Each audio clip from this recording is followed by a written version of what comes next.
Okay, that worked. Hi. Good. Hi. Listen, all y'all, it's a sabotage. Yeah, listen, all y'all, because this is it. The beat that I'm swinging and shinging and dinging is for delicious. Oh my god. DILOLOS. We just keep trying to like connect songs, but I never know where you're ending. Right. Did you end on S? That could be so many things. Oh yeah. SOS. Exactly. And then you ended on lyric. S, so I have to go. Oh fuck. S S S N M M. Oh, true. There you go. Okay, and then M. Dude, she loves to fucking spell. I don't know an M one though. Something that starts with just the letter M. Well, a song that has an M spelling section in it. If you had a hype song for this podcast, what do you think it would be? What do you mean a hype song? Like, you know... For this podcast. What is your entire statement? Okay. What's it called when baseball players... It's like a walk-on song. Oh, okay. Yeah. Okay. So if we were going to be... Like, if we were, for example, famous... And we were going to be podcasting, as some do, to a live audience. Yes. What would be our song as we were to be walking out? Yeah. Uh-huh. To the like, this fucking cacophony of applause and cheers and beauty and chaos. And all of that. Just that's like, what you're saying. Throwing engagement rings on stage instead of flowers, because instead of trying to lock that too. down. Yeah. Yeah. Okay, so yeah, amidst all that love and adoration, what's can your it jam? not be sabotage? Listen, all y'all, it's a sabotage. I'd do it. Or Killing in the Name of. Oh my god, if we just did the bridge from Killing in the Name of. Yeah, exactly. If we did any Rage Against the Machine song, I think... Oh, that would be beautiful. I think they're going to tour again, also, as a side note. Oh, really? Mm-hmm. No one's touring. There's a disease. Well... Yeah, you know what I mean. Mm-hmm. They're thinking about possibly touring again. That's good. They're contemplating it. Good for them. Hasn't, like... Yeah, there's so many bands that just never stop. Yeah. This band doesn't not stop as much as other bands, such as, like, the Stones.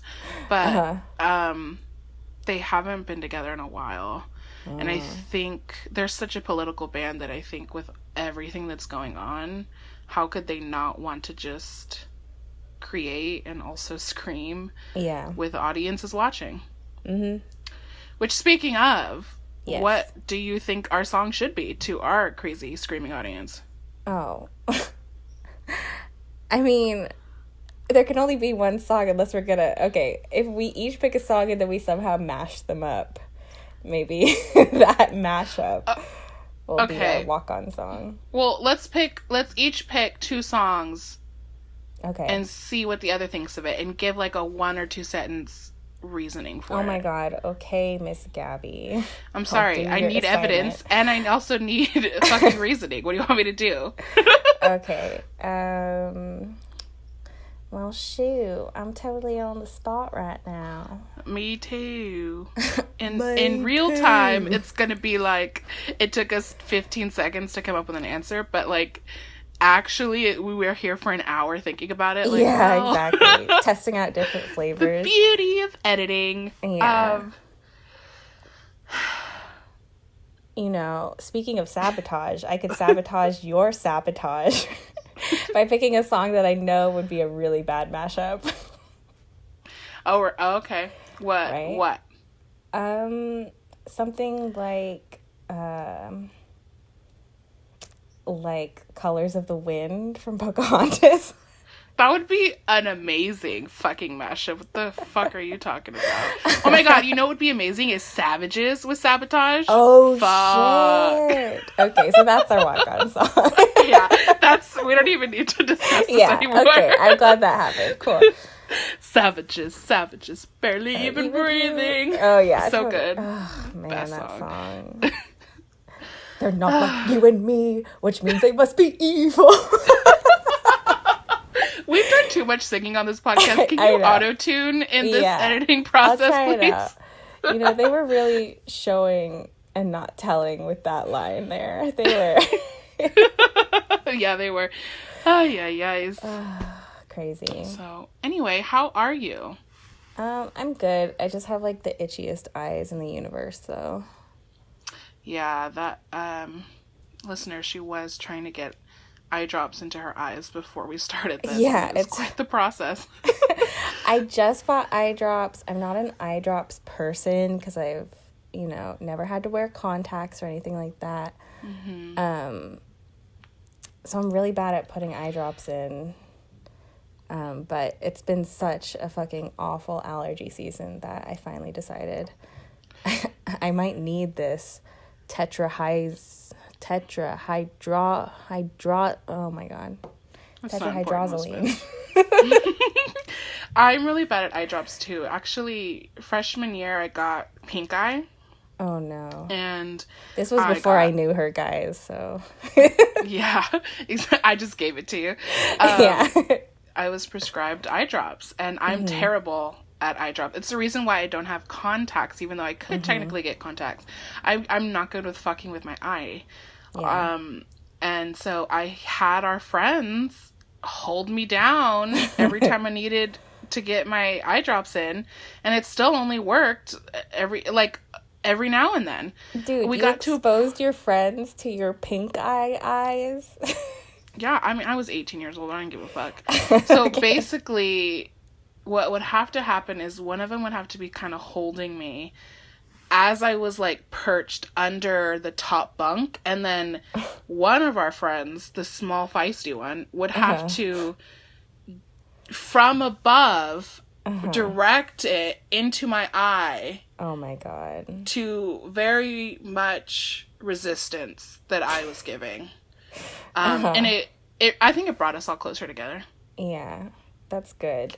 I mean, that sounds both unhygienic and inefficient, which is really Didn't it sound heartwarming in between all of that? Was that a thing you felt? My heart was a little warmed, but it might have been the elevated body temperature from the pink eye that you gave me. Okay, Elizabeth had pink eye senior year. She didn't even know me freshman year. I would like to debunk these fucking statements that she's trying to come up with here. I didn't have pink. True. Okay. Okay, so it's completely wrong because you didn't even have pink eye. I did not. I told Gabby, that I had surgery on my tear duct. Call me Stacy. Yeah, Gabby, about, and that issue started my senior year with my tear duct when it got infected and inflamed. It was not pink eye. This is a disgusting episode. It is. Man, it's gross. At least we didn't use words like festering or anything. Yeah, true. And, well, this kind of in no way at all relates to the challenge, which is usually how our openings begin. But something that is kind of significant, though, about us recording today is that it's June 19th, Juneteenth, as it's otherwise known. I definitely have not heard as much about this holiday in other years. 2020 Juneteenth is like being celebrated all over the place. Of course, that's because it's very, pertinent to the movements that are going on right now. Juneteenth being not the day that slavery was ended completely, but it was ended in Texas, and they started a holiday there in 1865, I think. Well, I believe it was Texas was the last of the states to end it. So it marks the emancipation of everyone officially, because they were the stragglers 2.5 years after the Emancipation Proclamation. I think you're right, but also the 13th Amendment passed, like, later that year, that made it federal, and I'm not sure, I felt like there was still a couple holdouts at that time. I don't know. Clearly, we need to do some research, and we encourage all of you guys to do some too. Yeah, Gabby you said you found a couple things that you thought were pretty interesting and you wanted to share. Well, this is more of like relating to Pride Month that I found. Yeah, that's right. June is Pride too. I do want to note that I wrote here some things that I had looked up for Juneteenth, which is it's the oldest nationally celebrated commemoration of the ending of slavery in the United States, which there's a lot of talk about how we don't want to celebrate it. And like, it's not a celebration because the fact that this was a thing in the first place is awful. The fact that since then, slavery really just has taken different forms and continued. Exactly. It's more of a commemoration of this point in history. So there's this stress on like companies that have been giving the day off, or different platforms trying to illuminate their followers to this thing, and they don't want it to be like a party thing. They don't want to turn it into this Cinco de Mayo like bullshit day that people mention and use as an excuse to like barbecue and drink and have margaritas or do whatever it is they're gonna do to celebrate, when that's not what it's about. And that's really important because like for Cinco de Mayo, and me as a Hispanic woman have never really given a fuck. I don't identify with that at all. It's a completely, I'm sorry, but whitewashed holiday. So Juneteenth, I haven't heard a lot about it either up until this year. Yeah, I would say though that like it isn't really up to us what people who are more personally affected by this occasion, like how they choose to celebrate. And I think that, you know, in Texas, like cookouts is a big cultural thing. I think the point is to not just party without any of the learning and the reflection on what it actually means. Like, for example, Cinco de Mayo, as I was giving the example before, it was never talked about in school why you were giving me a red, white, and fucking green cupcake. Like, no one ever told me why. And so it's not something that comes with the knowledge. And even as we're kind of talking about Juneteenth now, we still have things to learn about it. Totally, yeah. And it's just like, give the learning with the commemoration that you want to have with it. I think that's the most important thing to do. I think like it would be, I know that there is some talk, I mean, we should talk about the challenge pretty soon, but just to kind of wrap this up, there is some talk of like Juneteenth, perhaps should it be recognized as a federal holiday, right? And you know, we do have like Martin Luther King Jr. Day, right, back in February, which is kind of like, in some ways, at least federally, is that the most recent holiday, the most recently instituted national holiday? I have no way of knowing. Well, in any case, that's quite a long time. And, you know, I haven't seen anyone, like, induct a new holiday in my lifetime. And if they were to do it for Juneteenth, I think that would be like pretty significant, you know, like that's something that actually has an impact on everybody's lives and will have every year. So I think what you're saying is totally cool. Like if we, especially us like non-Black people, to stay focused and to, you know, to recognize that this is a holiday that was put into place during our lifetimes, and we like can remember why it's happening and why it was worthy, you know? Yeah, absolutely. Yeah. So another thing that it is, not just today, but this month is Pride Month. Right.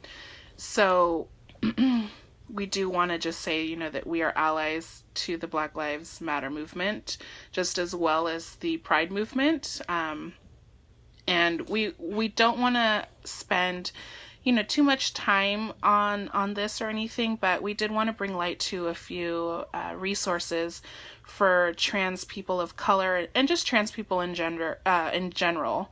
So they're California based. They're actually pretty much just Bay Area based, the three that we're going to talk about. Yeah. So there's the Transgender District, which is in San Francisco. It's the first district that's actually legally recognized in the U.S., in the world, actually. And so they want to create an urban environment that fosters the rich history, culture, legacy, and empowerment of transgender people and its deep roots in the southeastern Tenderloin neighborhood. I don't know if you've been there, Liz.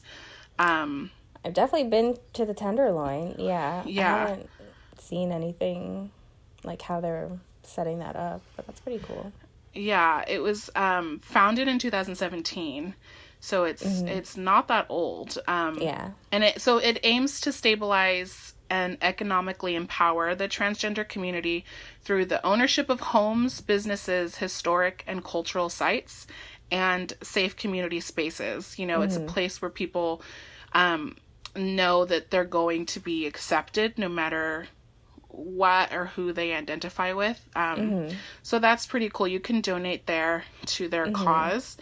And then there's the TGI Justice Project, which that's located in San Francisco as well. And it's TGI stands for Transgender, Gender Variant and Intersex Justice Project. And basically they provide legal services for transgender and gender variant or non-conforming people in like detention centers, prisons, jails, in California primarily, and also those who have recently come out of those places and re-entered society.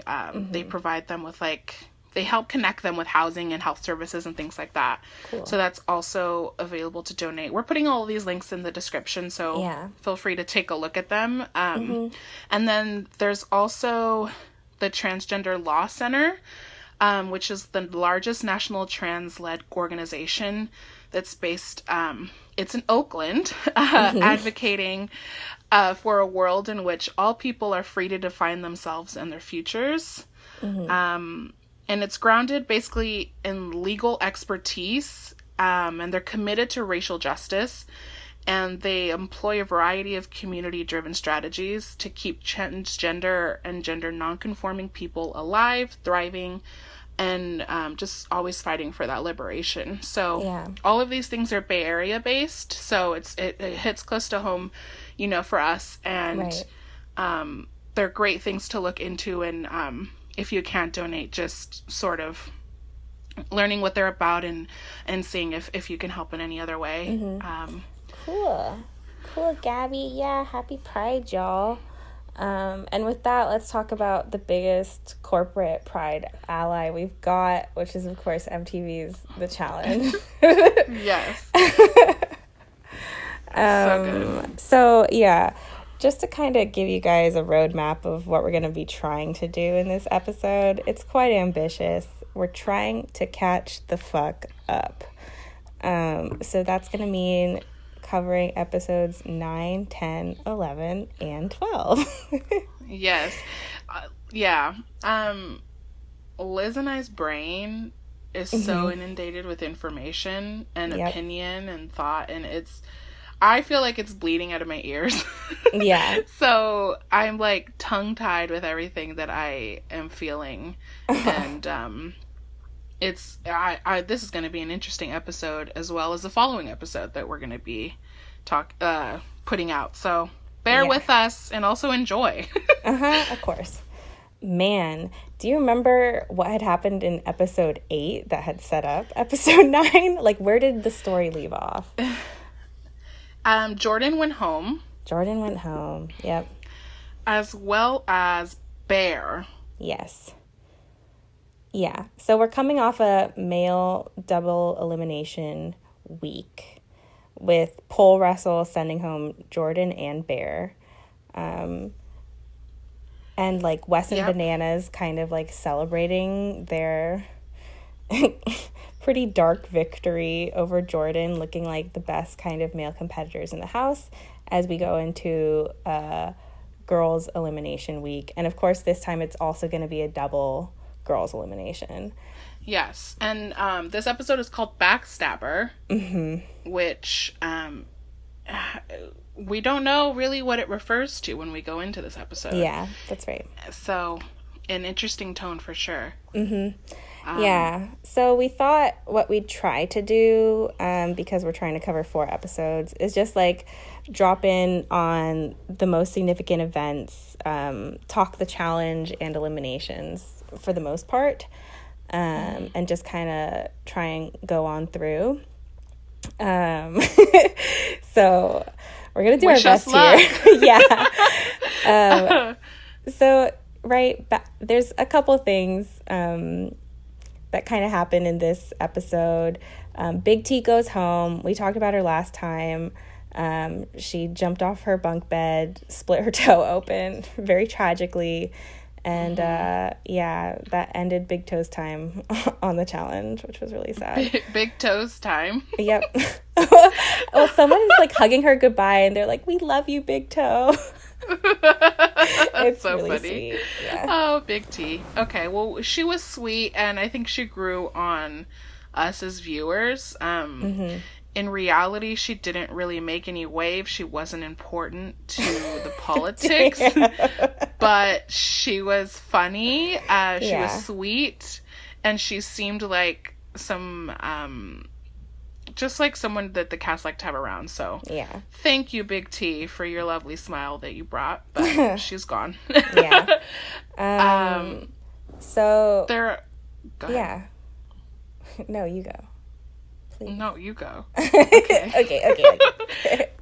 So basically the biggest thing that's happening before the challenge or anything goes down is Dee is talking to Rogan at one point and considering, she's considering the fact that she's going to be in the final soon, theoretically, and Jenny is going to be a beast to beat in the final. And these are all things that people were telling her the fucking first time around when Jenny was trying to get her Red Skull. Yet now she's thinking about it. Now she's further in the game. She has her Red Skull. And now she's thinking, let me take Jenny out. And she's telling this to Rogan. So Dee has proclaimed her as her number 1 girl. Right. And so she's telling this to her number 1 guy. Yeah. And Rogan is looking at her during the scene like, this bitch is crazy. Yeah, he was not hiding it well either. He was, it's all over his face. It's sort of like a guy, this is a stereotype and a trope completely, but like when they realize that they finally realize like they're dating like that crazy girlfriend, and then they're just like having trouble sleeping and they're just like keeping one eye open. It's definitely that vibe. Like he's unsure now whether he can trust her at all. Right. And he's not necessarily saying like, you're a terrible person, don't do that. He's not convincing her not to or anything, but he's also not agreeing with her. Yeah. Right. She asked him like, are you in on this? And he says no. So this is clearly like the setup of why this episode is called Backstabber, because Rogan starts to kind of scheme, which has been Dee's thing, like will forever be Dee's thing, it seems like. But he thinks, here I am in this alliance with Jenny and Dee, and actually Jenny's probably the stronger ally. Maybe I should be consulting with her to try and get Dee out because she's an unstable force in what's going on. Yeah. And this is completely reminiscent of what he did to her last season. Once he sort of got far enough in the game, he just decided that she was a liability and wanted to cut her off. And he wanted other people to do it for him. He didn't want to do it himself. So this is just complete history repeating itself for both Rogan and Dee, and it's very frustrating to watch. Yeah. It was frustrating that she forgave him and had him as her number one in the first place. And so to see it happening again, you feel bad in certain respects for Dee, at least later on, but at the same time, she shouldn't have forgiven him and gave him so much power. It's stupid. Yeah, he doesn't, it is frustrating, and it also just feels like Dee and Rogan are on, like, completely different pages with, like, what they see their relationship as, and, you know, as a girl watching that, you just have to cringe, right? So,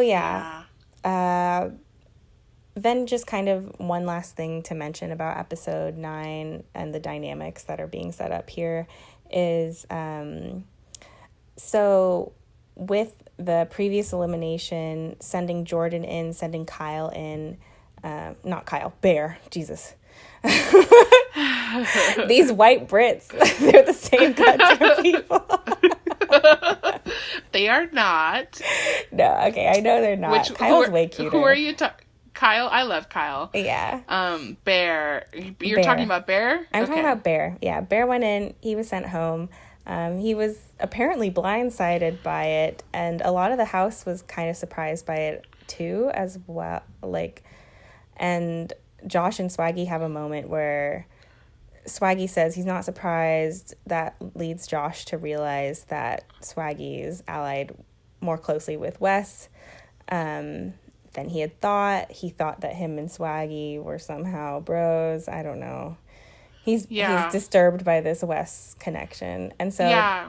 I believe earlier in that episode, or maybe the episode prior, Wes and Bailey and Swaggy were talking about their alliance and how it was kind of hush-hush. Yeah. So it was pretty stupid of Swaggy to comment on anything Wes does. Yeah. Not that Josh is necessarily someone you need to be afraid of, but clearly he went and told everybody.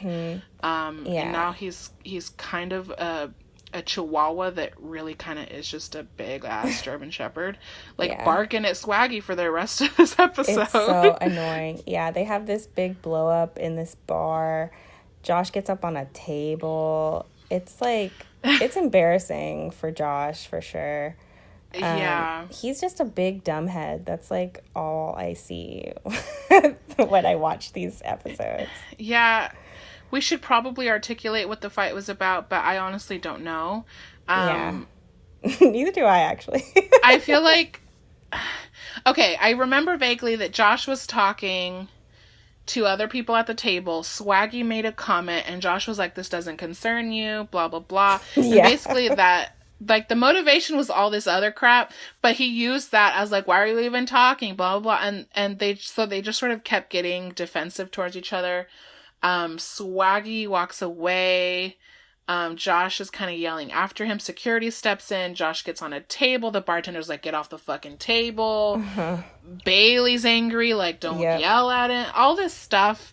It's all just messy nonsense that is unnecessary in the long run. So, but yeah, that's it. That's it. That's it. Yeah. End of podcast. Exactly. Yeah. So the challenge of episode 9 was called Tunnel Rats. Kind of one of the worst challenges I think we've seen so far. Yeah. And it's an interesting enough idea. You basically you have a team of like 4 or 5, and you have to, basically fall down into like this sewer, which is why you're a tunnel rat. Teams run 2 at a time, so there's 2 tunnels. And you have to swim to get your puzzle pieces. There's 5, I think, puzzle pieces. 5 pieces.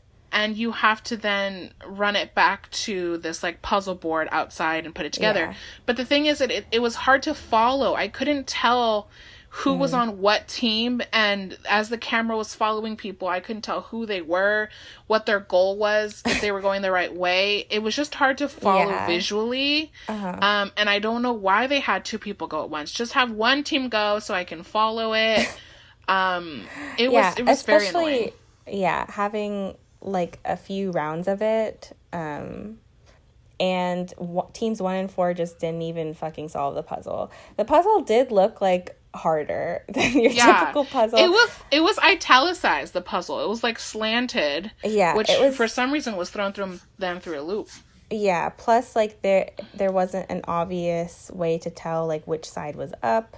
So they were like fucking around with the orientations for, it seems like a long time, long enough to like basically disqualify teams 1 and 4. Yeah. But the winner was team 3, who was comprised of Bailey, Nani, D, Corey, and Wes. Yes. Who managed to finish it in some amount of time. Yeah, and that was an interesting toss-up of people. Yeah. Some aligned vaguely, some not. It made me uneasy. Josh was on team 4, I think, and he was throwing a tantrum about it. Yeah. About the puzzle. About the puzzle. Oh, God. I don't know if this is just me, but I prefer when challenges are out in broad daylight. Yeah. I don't like to navigate my way through like this dark, dingy atmosphere with lighting. I don't like to do that. It depresses me. I prefer when it's you like hear that, MTV, bright. Please. I like when it's bright as day. I know who everyone is, what everyone's doing.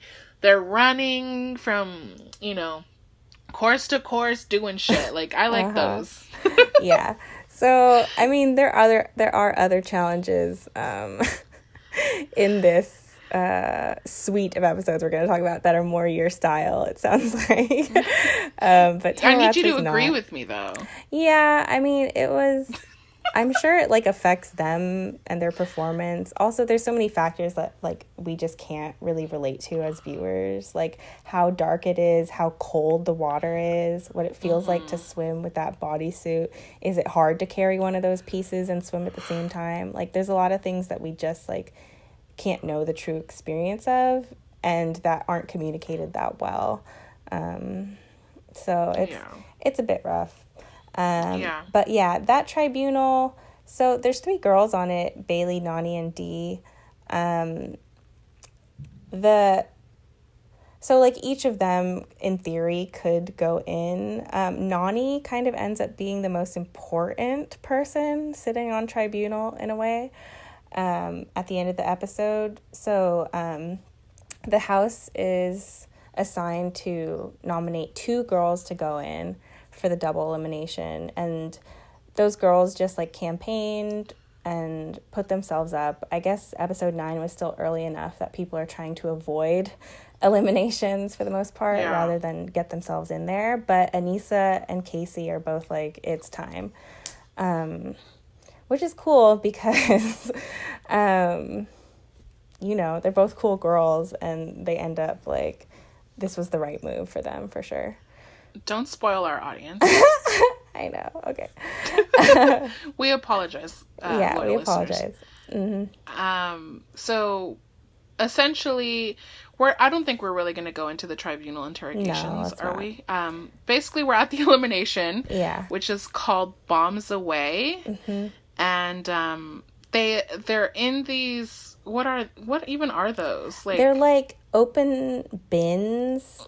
Basically, it's like it looks like the backside of a trailer or something. Yeah, it's like a trailer bed sort of thing with like 3-foot high walls on the side. And they have little ball bombs in there. Yeah, did they say how much they weigh? They're all different sizes, right? So there are some ones that are like bigger. They look like they're all pretty heavy, like medicine ball style, so I would guess that some of those weights are probably like maybe even 40 pounds, and some of the lighter ones are like 10 pounds or something. Yeah. So there's a range of them. You're standing right in the middle of it as a competitor, and it's a head-to-head. So match 1 was Kayla v. Casey. And basically, you're just like working. The only strategy you can really have to play this, where your goal is to get all the bombs out of the container and into the sand outside. So it's kind of like you're bailing out a boat. You're just like grabbing these bombs and throwing them the fuck out. And whoever can do that first, making sure that all the bombs are gone, they hop the fuck out of their container and they go ring a bell. The first to do that wins the match. Kayla v. Casey, I think people in the sidelines are like screaming like go for the larger ones first before you get tired. That's kind of the only thing you can do, and otherwise like have good posture. Don't be tweaking your back, like, you know, maybe go at a good clip and don't wear yourself out. But Casey takes this pretty easily, right? Yeah. Casey's bigger than Kayla. I don't want to venture to say how much bigger, but Kayla does work out a lot.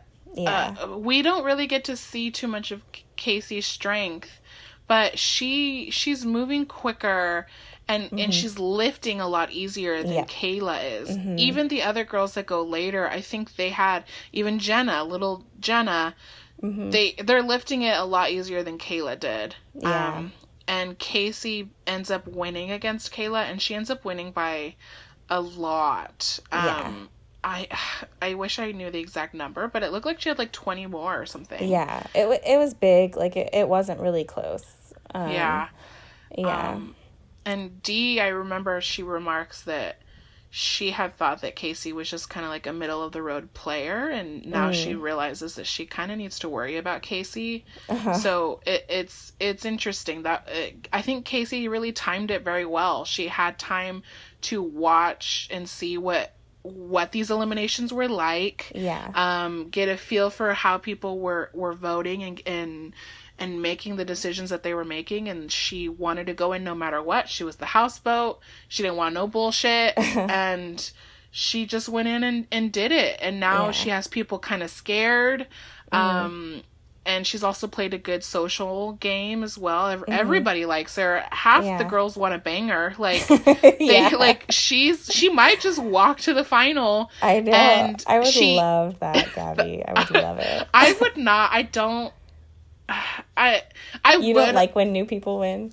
I don't like when new people win. But the thing is that I don't like when new people win and they haven't done enough. Casey has not done enough in my eyes. If you've won fucking 5 eliminations because they kept throwing you in and you made it to the final and you won, that's the kind of story I want to watch. But just winning one elimination against someone who was kind of middle of the road, kind of even lower middle of the road at this point, Kayla, that's not enough for me to root for you having nothing else on your resume to win. I do like Casey. I want to see her fight some more.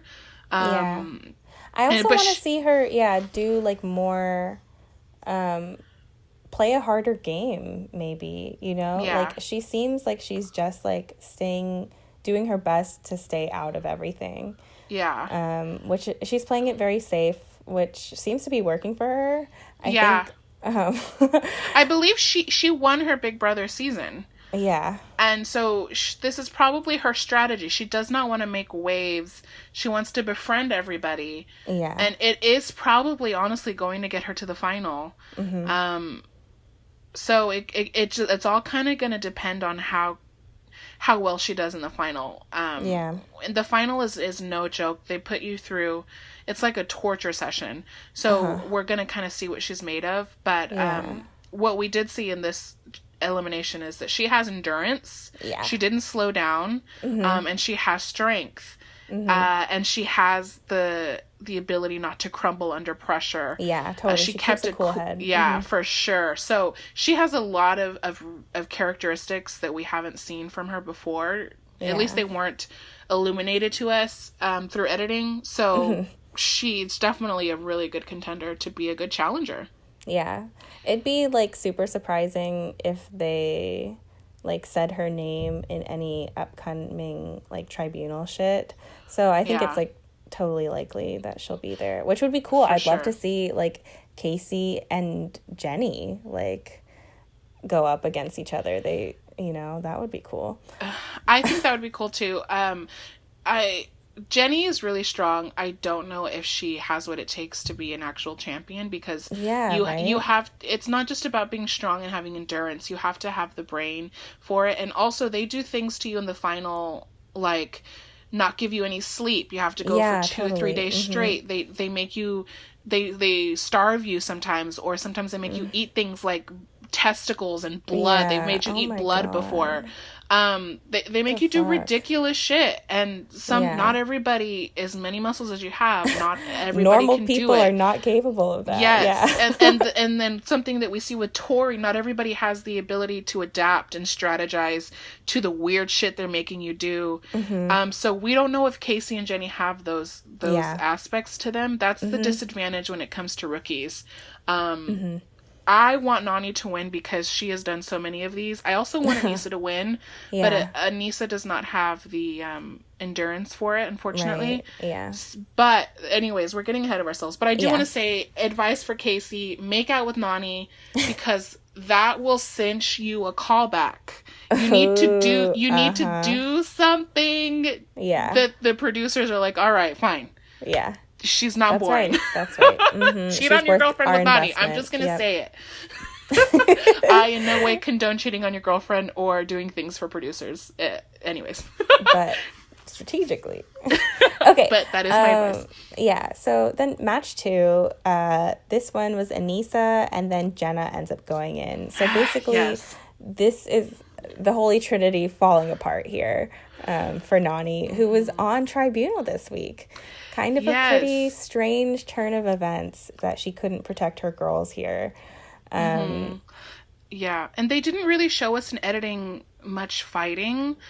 I have to believe that Nani said some things that were like, let's not throw her in. I do also know that Nani is very smart, and if she doesn't believe that what she says can change someone's mind, she's not going to say it. Yeah. She's not just going to talk for the sake of talking. I believe that she either really didn't think that she could change not even one of their minds, or she said a few things. Jenna tweeted that night that Nani did try to keep her out of tribunal, but Jenna felt comfortable going in. That's what Jenna said. Nani's not very active on social media, so she hasn't commented on it, but everyone votes for Jenna except for Nani. Nani votes for Jenny. So Jenna goes in, even though she has a red skull, and she's going against Anissa. Yeah, and Anissa takes this one, although it seems like a closer game. Anissa, gets it done. It was pretty cool. I mean, because you're coming off of, like, Jenna was in the last girl's elimination, right? Against Tori, and that was kind of an upset, right? Like, she proved a lot of people that she wanted to be there, and that she could fucking smash some bullshit bricks into a grate and wheelbarrow it into a piece of shit. Yeah. You gotta prove that sometimes. Yeah, everyone's got that to prove. I proved that in the 3rd grade. Yeah, exactly. I've been smashing brick. Yeah. But Jenna started out, she really had a good pace going. She was kind of flying through it. I mean, you don't think of Jenna as being physically very strong compared to other females that have all these muscles, but she was kind of flying through it. And Anissa, what happened is that Jenna slowed down a little bit, and Anissa kind of got that fire. Yeah, Anissa broke through something, and she just, like... Yeah. And I believe Jenna says in her exit interview she didn't realize that Anissa was so close. Yeah. And I don't know if there's just too much screaming that you can't hear. I think, or if nobody was like, hey, she's almost there, Jenna, so that Jenna could kick it up. I don't know. Yeah, like, was Jenna just not hearing it? Or also, like, is it hard for them to tell? Because, like, the size of the balls that people are taking out, their strategy is different. So it might actually be hard to tell. Plus, they're in, like, black bins. So even, like, watching it, it was hard to see, like, were they actually close to being done or not? Yeah. And also, I guess if you're in the zone enough, you have selective hearing. Yeah, I would totally. assume. Like, maybe she was just so in the zone and she was beating Anissa. Once she felt comfortable that she was beating Anissa in the beginning, she might have just thought, as long as I keep a steady pace, I'll get it done. Yeah. And unfortunately, that did not work. Yeah. So it was, yeah. Jenna went home, and that's basically the end of episode 9. Yeah, so Casey and Anissa, new girls with red skulls. Episode 10, back to being a boys' elimination week. Yeah. Did you get the title of this episode? The Final Countdown. The Final Countdown. How could I forget? The Final Countdown. Yep, a lot of singing in this one, guys. Yeah, I gotta remember that I'm being recorded. I'm sorry. So this episode 10, single boys elimination. It was a pretty big one, right? This was a big episode. This was a Final Countdown worthy episode. Yeah. So any kind of significant events. This one, I loved the challenge portion of this episode. It was trivia. Yeah, it was so fun. It was trivia. The game was called Thrown Off. Throne being like a king's throne. Yes. And I also want to say that this could be, I would like to create a conspiracy theory. It could be a nod to a question that Brad, a challenger, answered. He was asked to spell throne. I cannot remember which season. It might have been the Duel 2. And he spelled it Tron. I'm just going to put it out there. It could be a lovely play on that whole experience. Thrown Off is the name of this challenge. I guess, yeah, they're trying to be trivia. Oh, here's why. Because if you win it, you're the king, and they have a Burger King product placement in this. There's a lot of lovely ways that this ties in. But basically they're all using their arms and legs to stay onto this missile-like contraption that's really kind of just like a big ass punching bag. Yeah, it's like a soft kind of waterproof foam punching bag sort of thing.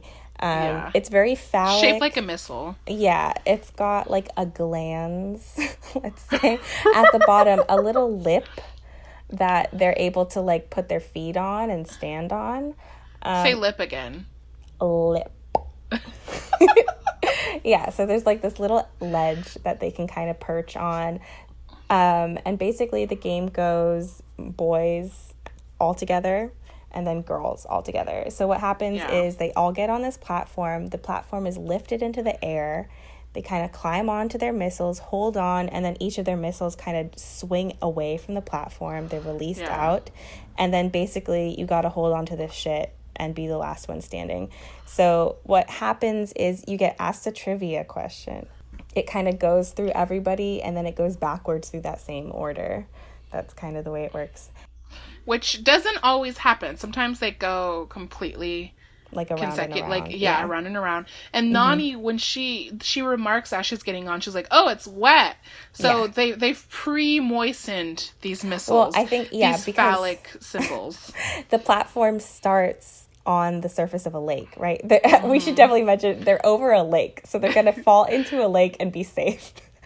Yes. And they're not hooked up to anything. Yeah. They're not going to be bungeed off of this missile. Yeah. They're going to fall into the water. I don't know how many feet. Can you make an assertion? They were saying 50 feet, but it did not look like 50 feet to me. Yeah. I feel like it would be unsafe to do anything really above like they have fallen 25. At very, very high fucking heights because people have gotten black eyes from how they fall in the water. They don't give a fuck, okay? You sign waivers and you're good. So imagine like there's these two little little pegs that you put your feet on, but mostly it's your arms holding yourself up. And then once you're on the slippery thing, you're like, it's a very alarming jolt as you're propelled off of this platform that's giving you safety and above the water to where you're kind of dangling almost. Yeah. You could fall just from that You could jostle. fall just, like, waiting for it, or the jostle when you're released. And then also, there's an element of this game corresponding to the trivia questions where if you get the trivia question right, that means you can take a hit out on somebody else where basically two hits from other players and your missile drops into the water. Or if you get a wrong answer, you get it's a hit for yourself. Exactly. And if you get that first hit, you drop down, it seems like 4 feet or something. And so you have to, like, hold on. Most people cannot do this, it turns out. So, but it was pretty funny, like, watching people, like, just drop down when they got that first jolt. Who managed to stay on? I think Swaggy ended up staying on for his first hit. Casey. Did Nani? I think Nani did for one at least. Anyway. Wes. Wes. It was a fun one. And the winners end up being Wes and D. Honestly, D's questions were so much easier than the questions that were given to the other girls. Yeah, that's the thing, is that upsetting. I wish there were some educators looking over these questions and making sure they're all the same grade level of answer. Because some of them are ridiculous. I can't remember any currently, unfortunately. But I do know that Bananas made the decision going into this challenge that he wanted to be the house vote. Yeah. And so when TJ asked him a question, Bananas answered, "Your mother." Yep. Even though it was multiple choice. Yep. And there's, like, this dramatic pause, and then TJ starts fucking cracking up laughing. And then they drop Bananas. Well, they jostle Bananas the 4 feet from his first hit, and he just falls. Yeah. So Bananas bows out. Yeah, he throws this one. Yeah. And then Wes and D, they pick one more to be their tribunal partner, and that's Rogan.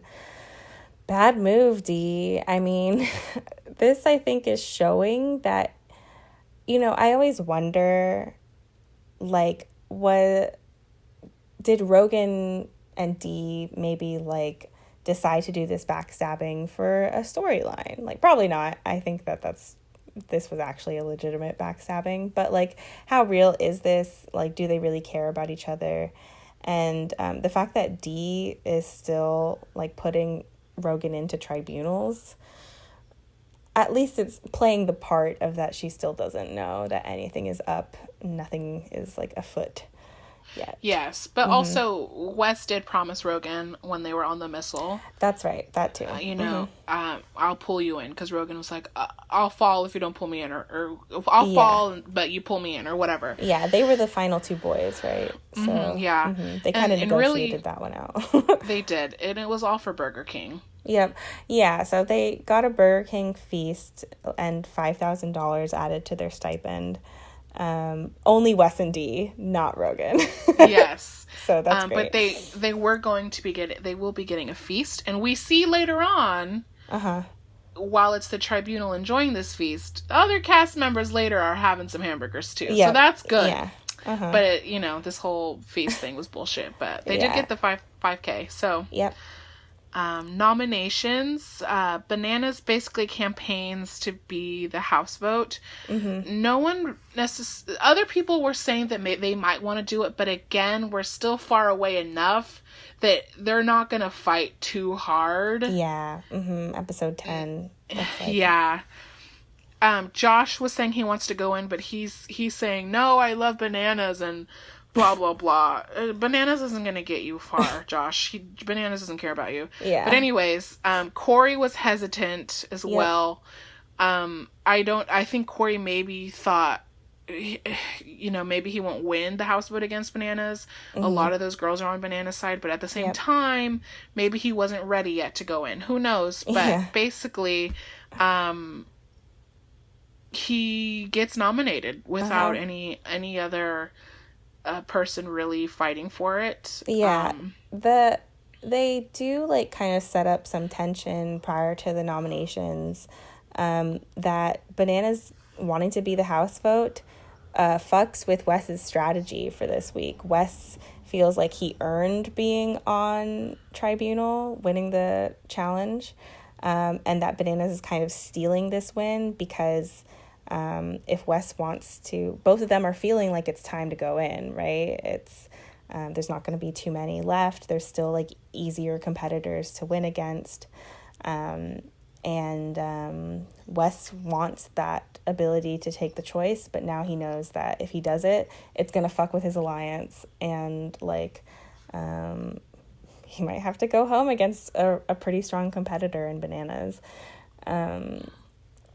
Right. So, like, the only, I feel like, significant events of this episode really focus on the Wes and Johnny unholy alliance. Yeah, and once Bananas is nominated, when he puts his name on the board, he also puts Wes's underneath his, as if he's anticipating it, or maybe he's just making fun of the possibility that that could happen. Yeah, right. But essentially, this all culminates in this conversation that they have at the bar. Yeah. So Bananas is walking by cheekily and then sits He's wearing down. a Burger King crown. He is, yes. Many people have worn that crown this episode. Yeah. But Bananas is wearing it at the bar, and he sits down at the table. Rogan's there with Wes. Rogan starts saying something like, I think you guys should, and then Wes just kind of cuts him off like, I want to talk to Bananas alone. Or, can we please talk alone? However he wants to phrase it. Because Wes really wants to level with Johnny. And here's what I love about these two. Even though they've been rivals, there's this understanding between them that they are strategically playing the game at the highest level. That they're equals, even though they're rivals. And there's not a move that the other makes that the other one doesn't understand, or doesn't understand why they're doing it. There's an intelligence that they have at the game because they've both been doing it for 15 fucking years. Yeah. Wes is 1 season older than Bananas. Wes came on Fresh Meat, which was before the Duel, which was Bananas' first season. That's it. That's the only difference. So they know the game like the back of their hand. So I love that when they're sitting down to have this conversation, it's like no bullshit. And Wes is essentially saying what you were saying, like, this was my week. I won. I have first dibs. If you win, you have first dibs. That's the whole point. Yeah. And by nominating yourself as a house vote, you're taking that away from me. And now you're also going to say that you're going to be mad if I take my opportunity. Yeah. And Wes says, like, it's unfair because we don't know what's going to happen in the next elimination or two. We don't know what chances might be there for me. Right. So Wes is essentially saying it's unfair for you to say that it's going to sacrifice our friendship, which was Johnny's point. Yeah. We worked so hard by doing this. You're putting our alliance and our friendship kind of to the side. And Wes is just trying to get him to see that if he does make that decision, that's not his intention, and it was Johnny's actions that basically put it up to be in this juxtaposition. Yeah, I do. So yeah, Johnny's kind of trying to make the argument that, like, I'm going to do it this week, you go in next time, you know? Like, that there's still going to be time for Wes. But I do think Wes kind of has, maybe he was thinking, you know, Johnny has perhaps more allies in this game than Wes does, right? Like, Wes is not generally well-liked, as I understand. And so, like, would he, if he wasn't winning the challenge, like, would he be able to rally the votes to become the House nominee? It's interesting, for sure. Wes might have more friends than Bananas, but Wes is more liked than Bananas is. Oh, really? Only because Bananas is an asshole to your face. And Wes is a businessman, and he's always cutting deals and trying to do things by smiling to your face, but undercutting you. He's notorious for that. And so he's nicer to people than Bananas is. It's kind of, we could try and map out who's Team Bananas and who's Team Wes. I would need a pen and paper, and I wouldn't be 100% sure about some people. Because you could argue that Wes has D. He has Bailey and Swaggy. He has got Rogan through D. Yes. Jenny as well through D. Bananas has Nani. Nani also likes Wes. If Wes was asking to go in, Nani would vote for Wes. Bananas had the Holy Trinity, so he doesn't have as many friends as it would appear. I think Melissa's Team Bananas. Kyle is definitely Team Bananas. Yeah, for sure. So they're equal-ish because they're both assholes, but I need to watch an Instagram Live or something, and I'm sure Johnny will illuminate some things at the reunion as to why he was thinking that this was the time he had to. Right. Because Johnny doesn't do anything just because. Yeah. He waited the majority of the season, and he knew that this was his shot. And why was it? Was it because he knew that the elimination wouldn't be like a head-on-head necessarily? Did he know that with the people remaining, the permutations of the people would end up to where he'd have a better a competitor that wasn't going to be that hard to beat? What was going through his head? Yeah. Was he thinking... Did he realize the risk to his alliance that he was taking, like, as fully as it ended up, being? Right. Like, did he really think that Wes... Like, how likely did he think that Wes would need to go in this week against him? And also, was Johnny doing this as a test for Wes? Yeah. Was this a way to see if Wes was really going to be an asshole about it? Was he going to blindside Johnny? How was he going to treat the situation? Are they playing a longer game here? Oh my god, my shipper heart is screaming. And also Johnny has been called not officially, but some people like to call him an extended producer because he's always trying to give you those one-liners. He's always trying to set things up. Totally. He's giving the producers the drama and the lines that they need. He's always thinking like a producer. He's done this for more than anyone else has, 20 seasons. So he knows how to make the producers happy, and he knows that this showdown would be great. So it's possible that he also was thinking that. There are so many different things, but I do, as a human, think that Wes is completely justified in the way he's feeling. For sure. Completely. Yeah. This is a pretty tough choice for Wes. So Wes, he's on tribunal with Dee and Rogan, and they end up, picking 3 dudes like Corey, Swaggy, and Kyle as considerations. I mean, I think like Wes was kind of keeping it in his back pocket to like throw someone. Like, who would he have thrown in if he didn't like the way that the challenge looked? More than likely Corey, because Swaggy is in Wes's pocket, right? Yeah. Kyle is one of Banana's best friends, so to throw Kyle against Bananas would have been an asshole move. Yeah. And then Corey has lost a lot of eliminations. So Corey, Bananas doesn't like Corey. Yeah, okay, that makes sense. And then also with him not being that good, it would have been the easiest thing to do to Bananas. So he probably would have went that route. Yeah. Okay, so that's interesting because that means like going into, whoever he thinks Dee and Rogan are going to vote with him, right? It's really Wes's choice. When it comes down to it. So walking into elimination, there's this big kind of like very steep climbing sort of wall, except it's smooth, right? And it's got this like grid on it, and that's what they're kind of interpreting. So you're definitely going to have to climb the wall. Looks like graphing paper. Yeah. And so this is like Wes's choice, right? Bananas is in this elimination.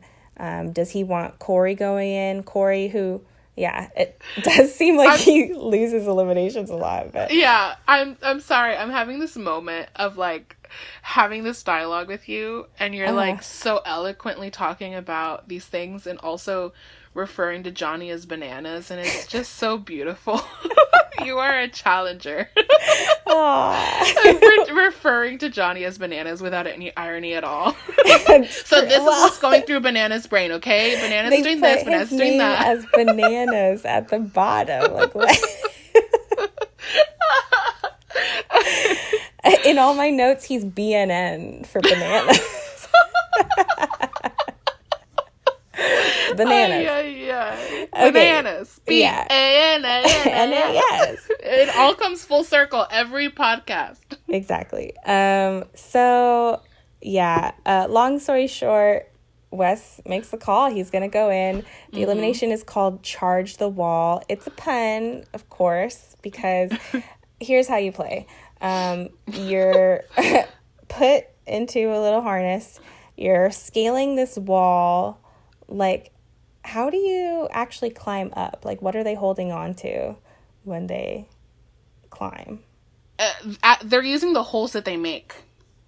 That's right. Okay, yeah. So, exactly. The way that they climb this wall, so they're holstered in for safety, but they have to climb this wall. And the way that it's done is that in this grid are hidden 3 batteries, which are really just like tubes. And they're batteries, okay? Yeah. The objective is find all 3 batteries by punching or kicking your way through the boxes in this grid, which they look to be about, like 8 across and maybe 20 high or something. Like there's a lot of boxes. What is it? Like drywall? What is it? Yeah, it's some kind of drywall or like plaster, sort of. Yeah, that's what it seems like. So it takes like a couple good kicks or punches sometimes. And they don't have... They have gloves, but they don't have like big old boxing gloves that are really... They just... It's got to be hurting. For sure. And it's like a huge luck element, right? Like where they put it, when you're going to find it. Like, are you going to be a completionist and go row by row from the bottom to the top? Or are you going to kind of take your chances, popping out every third one on your way to the top and every third one on your way down until you do them all? Like, is there a good way to play this game? Like, I'm honestly not really sure. Yeah, I think the only thing that you can do is try and be as thorough as possible. Yeah. When you're digging in the holes, because... Because to miss one would be you'd fucking lose it, right? Yeah, which ends up kind of happening. So they need to find 3 and put it on this wall behind them, which, because it's a pulley system that they're on, it takes them like this interesting little... Yeah, they have to jump slow down. Run. And then kind of like body over. Yeah. So once they have 3 lined up in this tunnel they're supposed to put it in, or whatever it is. Yeah, I guess another strategy is like, would you hold on to the batteries so that you only have to make like 2 trips down? They each choose to run each one down individually, which I guess it's just maybe they were heavy, or they actually did make it a lot harder to punch. Like, or it could be a rule that we didn't hear or we're not thinking of. Yeah. So Bananas comes in with like a karate kick as he starts. So Wes goes. His strategy is to go on one side and to create a ladder. He says. Yeah. Whereas Bananas kind of seems to just go horizontally from down up. Yeah. And he says that he's going to try to be very thorough as he looks in all of these holes. Right. And Bananas finds the first one. Yeah. And then... It's a long time before they find the first one, too. Yes, it's a long time. It's stressful. They hit those fuckers good. Yeah. And then Wes finds his first one not too long after. Yeah. But then Bananas finds his second one, okay? And the biggest... One thing that they always say is a really big factor in these eliminations is confidence. Yeah. You want to get the first point. You want to get the second point, because the pressure can get to you if you feel like you've already lost. So, totally. Wes has done this for 15 plus years. I'm not saying that's what happened to him, but I am saying that by finding that first and second one, Johnny, I'm sure, was razor focused, and it kept his adrenaline pumping the entire way to where he maybe was going slightly faster. Yeah, I think that's totally possible. Yeah. And these are 40-year-old men. Just gonna say that. Yeah, it ends up being, like, not really close because, like, Bananas finds his third one, and it's almost like they set it up as a race for Bananas to put his third one in before Wes puts in his second, which, like... Right. You know, Bananas takes this, kind of rough for Wes. I mean, should he have put Corey in this? Like... Yeah, well, shoulda, coulda, woulda, for sure. Yeah. But he's, like, pretty dejected. He totally, like, hands it to Bananas, it seems like, this win. I mean, he doesn't hand it. No, he does not try that he very threw the hard. match. Yeah, but just that, like, his attitude afterwards is, like, I've got to hand it to Bananas, you know? Like, he did that. So... one thing they also do for this elimination is set up the fact that this is Johnny's 20th season, right? TJ and Johnny at this point have a love affair, and TJ goes on and on about how he's, you know, a GOAT in this. He's one of the best to ever play the game. Right. And it's really great to see him down there. All this crap. I don't even know what DJ said. He basically wept and gave him a rose. But, like, it is true. 20 years is the most that anyone else has been on the challenge. Yeah. And he's doing really well this season. People have always tried to get Bananas out really early on, and by aligning with Wes, he was able to survive for a long time. And obviously in this elimination, he was able to beat Wes, a rival that he's had for 15 years, and this is the first time we've seen them go head to head. Yeah, it was pretty cool, and, like, the way they, like, put this together and edited it felt big, and, like, it was exciting TV. It was like a boxing match. Yeah, it was like a pay-per-view bullshit. And there's this really cute so they, like, hug, and, you know, Wes is all bummed and, like, just, like, got his head down, and Bananas is like, does this mean we're friends? Wes is like, yeah. Does this mean we're allies? Yeah. Does this mean we're more than friends, just slightly less than lovers? And then Wes is like, yeah. And it's cool. I don't know. I'm new to this duo, but my heart was pumping. I was squealing, you know? I was like, oh my God. You know, I felt the bromance. Yes. Yeah. So let's go backwards, okay? Sure. When this was being set up, were you hoping that Wes was going to go down? I was feeling tense about it. But I kind of was. Yeah. I was like, he's got to do it. Yeah. I was screaming at the TV that he was not going to go down. I appreciate the pay-per-view aspect. Yeah. However, I didn't want an elimination with them because one of them would have to go home. And I did not want to... I'm a big picture bitch, okay? I was like, no, don't go down there. I also was afraid that it was going to break up the alliance because one of them was going to get their panties in a bunch, whatever. Yeah. So I am happy that afterwards they were mature men. Kind of. And Wes was able to say, you know, yeah, you're still cool. I love you. Bananas was like, you're still cool. I love you. I'm curious as to if Bananas had lost, would he have been mad at Wes? More than likely. Bananas is a sore loser. He does not like to lose. But that didn't happen. And he was telling Wes, like, don't go in, dude. If I were you, I wouldn't go in. I would hope that Bananas would still be the yeah to that quote, just as Wes was. We don't know. We don't know. They even gave some flashbacks of like some of their most tense moments. They did, yeah. It was convincing. It was a little ship manifesto. I mean, Yeah, a very abusive, tension-filled ship for sure. I love the rivals to lovers, enemies to lovers kind of vibe. If you can write that well, you are a genius. Yeah, that's just for sure. You have a brain that needs to be preserved in this world. Anyway. And so when we started this journey, this challenge journey together, the first episode where they're like going through this forest, right? Yeah. And then Johnny and Wes start talking. Johnny says something like, I turned to my left and there's this the ugliest redheaded thing I've ever seen in my life, or something like that. Yeah. And it sets up this rivalry between Wes and Johnny. Yeah. And I remember distinctly your reaction being like, I don't understand why these guys are talking. Yeah. I was just enjoying this like forest scenery, and then there's just like this weird ass rivalry between these two dudes that I don't know, and I don't understand why it's relevant. Yeah. And you weren't interested in it.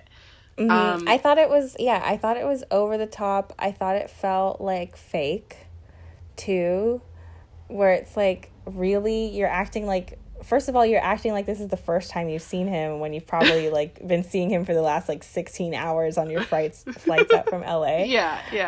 Like, can we not? It didn't entice me, and I also had like no reason to believe that either of these people would actually be interesting or intelligent. Yeah. Like, I didn't really know if you just had to be like a buff bro to win this game, or if you actually needed to like work on it, to train, to like have some innate abilities as well, to be like accomplished in certain ways. And when they joined forces as the Unholy Alliance, you still were kind of rolling your eyes at it. I was like, they were still bullshit. Assholes to you at that point. Yeah. Completely. Yeah. And I feel like if I went back and listened to a lot of the episodes, like our early episodes, I was not into Wes. I found him off-putting. Off-putting. That is the like most undercut word ever. He's a bit off-putting. He's off-putting. He's a fucking ass. He puts me off. That's one way to say it. But yeah, now I do appreciate the kind of work that they do in a way to like make this kind of show work and deliver like really weirdly powerful moments, even to someone who has not known this rivalry for the 15-year thing that it's been, just like coming in on it fresh. Like, I got it. Good job, guys. You guys really are like storytellers on some kind of level. So it was cool. Yeah, absolutely. And it's those two are a huge reason why I'm still watching the challenge, why I've seen every season of it.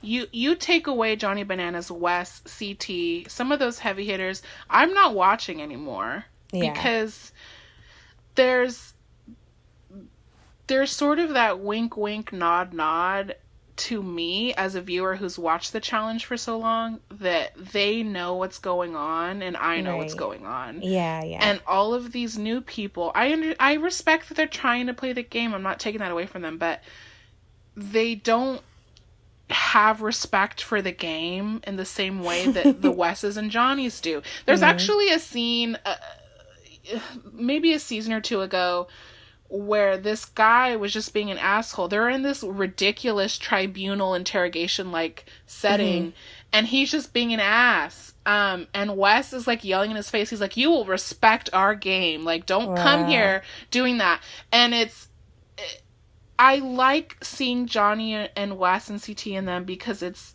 an artifact of the golden era of the challenge. And like that scene where Johnny and Wes are sitting down and leveling with each other. Yeah, at the bar.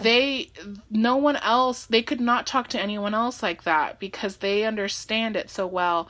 And if you take that, the context, the intertextuality of the challenge away from me as a viewer, I'm leaving. Yep. That's the beauty of it. I love you. That's why, yeah. That's why when I understood your perspective that you were like, why are these guys talking it already? This rivalry is stupid. It's fake. I was like, ooh, I love it already. Like, I always love seeing them on the challenge together. I love the fact that they can take decades of storyline and move it along and make it relevant and do new stuff with it. That's why I love the challenge so much. Other than the fact that they get to do crazy shit. That's fun too. Cool. Yeah. I'm convinced. Good episode. Do you know what their ship name is?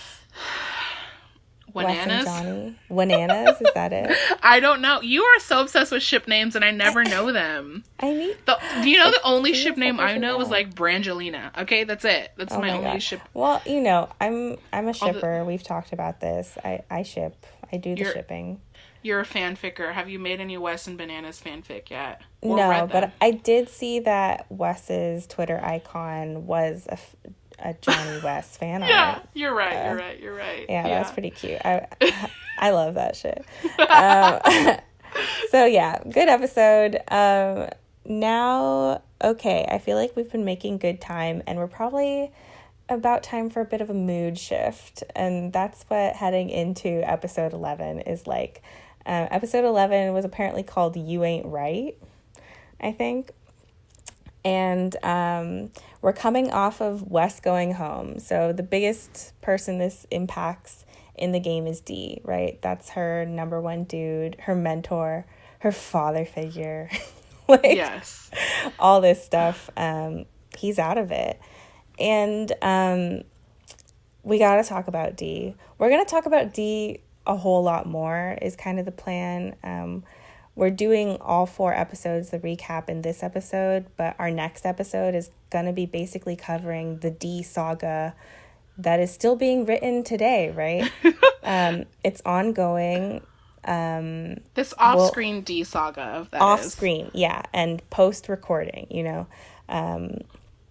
which basically intersects pretty incredibly with Black Lives Matter, and with the idea of cancel culture in general, with like POC on POC prejudice, and lots of topics that are like pretty relevant and I think are going to need more time.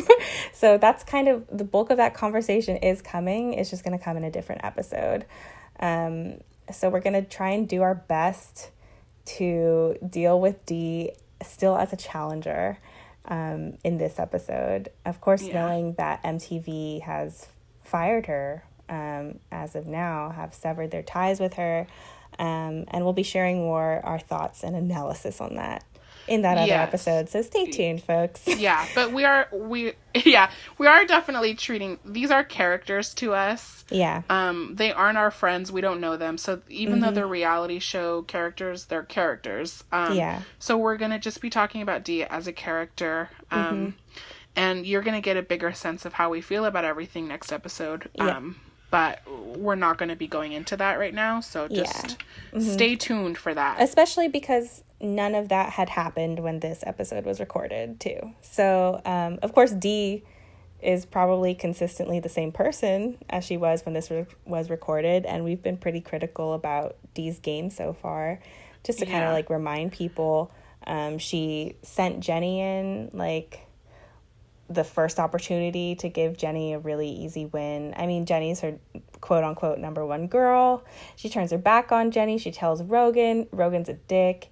He's planning to go against her, and that's basically the context of this episode, right? So Dee has kind of, in a lot of ways, set up this situation herself by being just a shady player, by being too slippery, by making unstable promises to people, and then feeling empowered when she goes back on her word. And even though, so they severed ties with Dee, but they also said that they were going to be airing the rest of the season as normal. Which is a lie. It is a lie, because as normal is not true.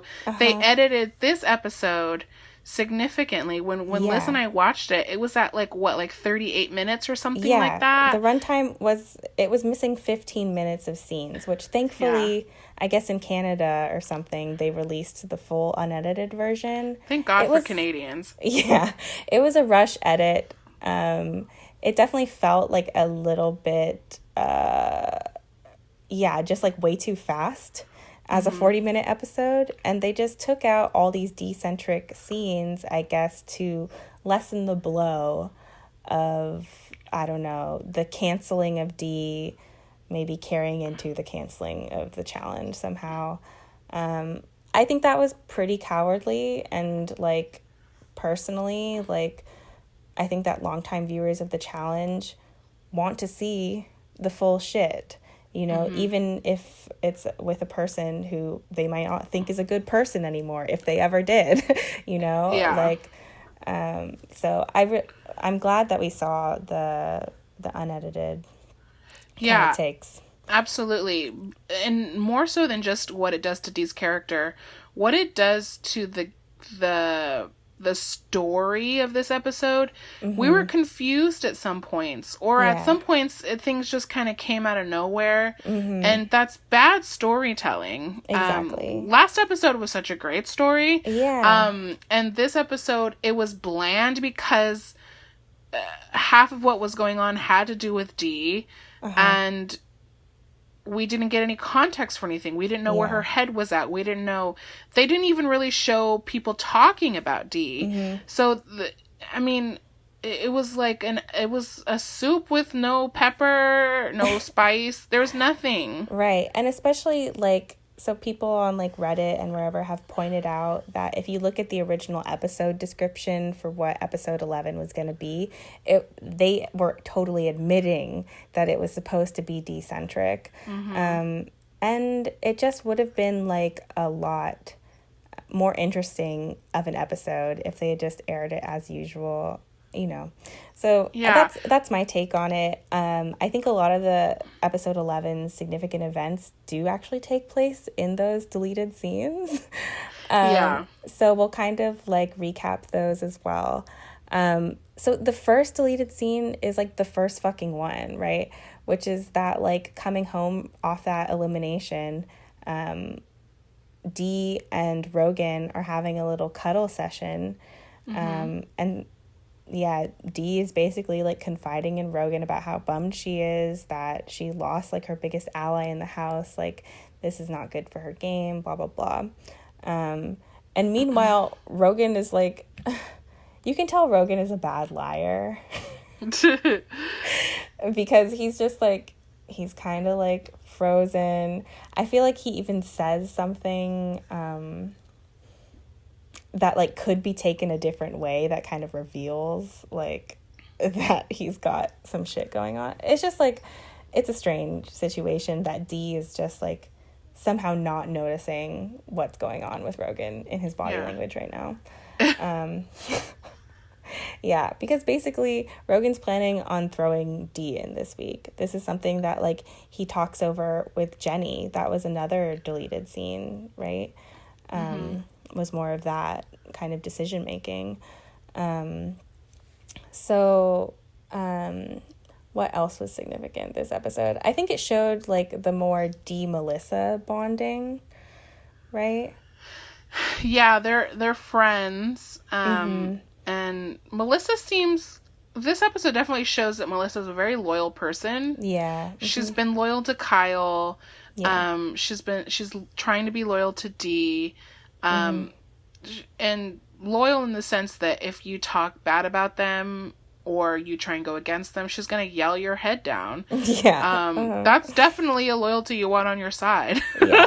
She did that in the Nelson Kyle fight at the bar.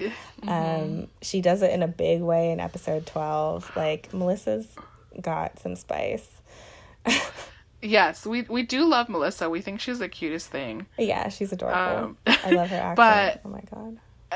Maybe we should just kind of go into the challenge itself. Yeah, let's do it. Flag down is what it's called. They're literally collecting flags as they are facing downward. They're They're almost they're like a suspended. Kite. Yeah. Yeah. They're suspended 4 at a time. A pair of dudes on the left, a pair of dudes on the right. No, extending a pair of chicks. Oh, sorry. Yeah. A pair of dudes, a pair of chicks. Or males and females. Just endless dudes is how my mind works. So, yeah, there's like some kind of, I don't know, bar extending out from the sides of the truck. They're dangling off it. Kind of like the body weight is kind of informing the angle of the dangle, right? Yeah, and they're definitely moving back and forth. Can the angle of the dangle be the episode title? I mean, if you want it to be. I'm sure we've said other funny shit, though. Have we, listeners? Please comment below. Angle we of haven't the gotten dangle? a single... You just like it because angle is within dangle, and we're at the delirious point of the fucking evening. We are. I just need the to say... The angle of the dangle. That's so fucking good. Write that down. Gabby, Put it in your notes. Give me this. That I just need to point out right now that we've been putting out, this is episode 9 through 12 right now that we are in the middle of. We put out 8 episodes on YouTube. We shared them with our friends, and not a single one of them has left a fucking YouTube comment. And I just need to point out how rude that is. What made you think of that? I'm so confused. Because I check, because when I upload the episodes, I can see like all our analytics. I can check on any recent comments. They're all from bots. And I'm just like, damn, guys. So please make a comment. Just one. They're not listening. I don't know who you're talking to. None of them are listening. Maybe, but she's busy. Probably not. Yeah. I mean... If you are listening, if you're just like a weird weirdo who's like super obsessed with us for some reason, you're our only fan, and you've gotten to this point in the episode, please, can you just type in the word Cheeto in the description box to let me know that you got this far? Not the description box. Please shoot my head off. Maybe they should just write angle of the dangle. No, because that's going to be the episode. Oh my God. Okay. Let's continue. Can I also just say you love to describe the challenges and the eliminations. Even if I'm starting to, you always take it over, which is fine because I think you have a very professional sounding voice. But it's also hilarious. Made this agreement that was how a lot of the episodes would go. I know, but when we have episodes like this that are so fucking haphazard, I'm literally describing it and then you take over, and it's so funny to me. I guess angle of the dangle just really needed to happen. Oh my God, you're so much better at describing them, but it's just funny because it's like I'm just watching you basically take my tongue and roll it as a red carpet for your own monologue. That's what is happening. Here's what I do is I try, when you're describing the challenge, I try to imagine if someone has not seen this episode, does this make any kind of sense? And sometimes I feel like it doesn't. Probably. And I have to be like, they're not just in a stationary place, they're loaded on a truck. I feel like that's important. Yeah, no, you definitely think about that stuff, for sure. A lot of times I don't even listen to the rules of the challenge. I just figure it out as they're doing it. I'm like, oh, they got to put that in the hoop. Okay. Yeah. I mean, we had kind of talked about this, that like there seemed to be more like a second level to this game, the white and red flags thing. Like if you're, so you girl versus girl, like Dee and Bailey, for example, they're 2 girls who like run it at the same time. They're suspended like 2 feet apart. They're like bumping into each other as this truck is kind of like driving through. They're close enough that like the way that this is set up, unless you want to explain. No, but you are close enough to where you can elbow the other one in the fucking face, for sure. You can like swing into them, like use your body momentum, and you're driving. The driver is taking you guys like at a pretty fast clip, and there's all these cardboard boxes. There's like explosions of like pigment going off in this field. It's like pretty rough terrain, and stuck into the turf are these flags on the ends of these sticks, and you kind of grab the flags. Presumably you're on either the red or white team, so grabbing the red flags because you're a red team member is your priority, which makes sense because, like, you know, they're positioned differently in space. Like maybe two of them are in a row and you can get two with one hand at a time. But what if they're both white flags? That doesn't help you maybe get points at the end. But like ultimately the best thing to do kind of is to get all the flags, because then your competitor gets none of them and they lose, right? Yeah, and do you remember that scene? I forget who it was. It might have been Rogan or Josh.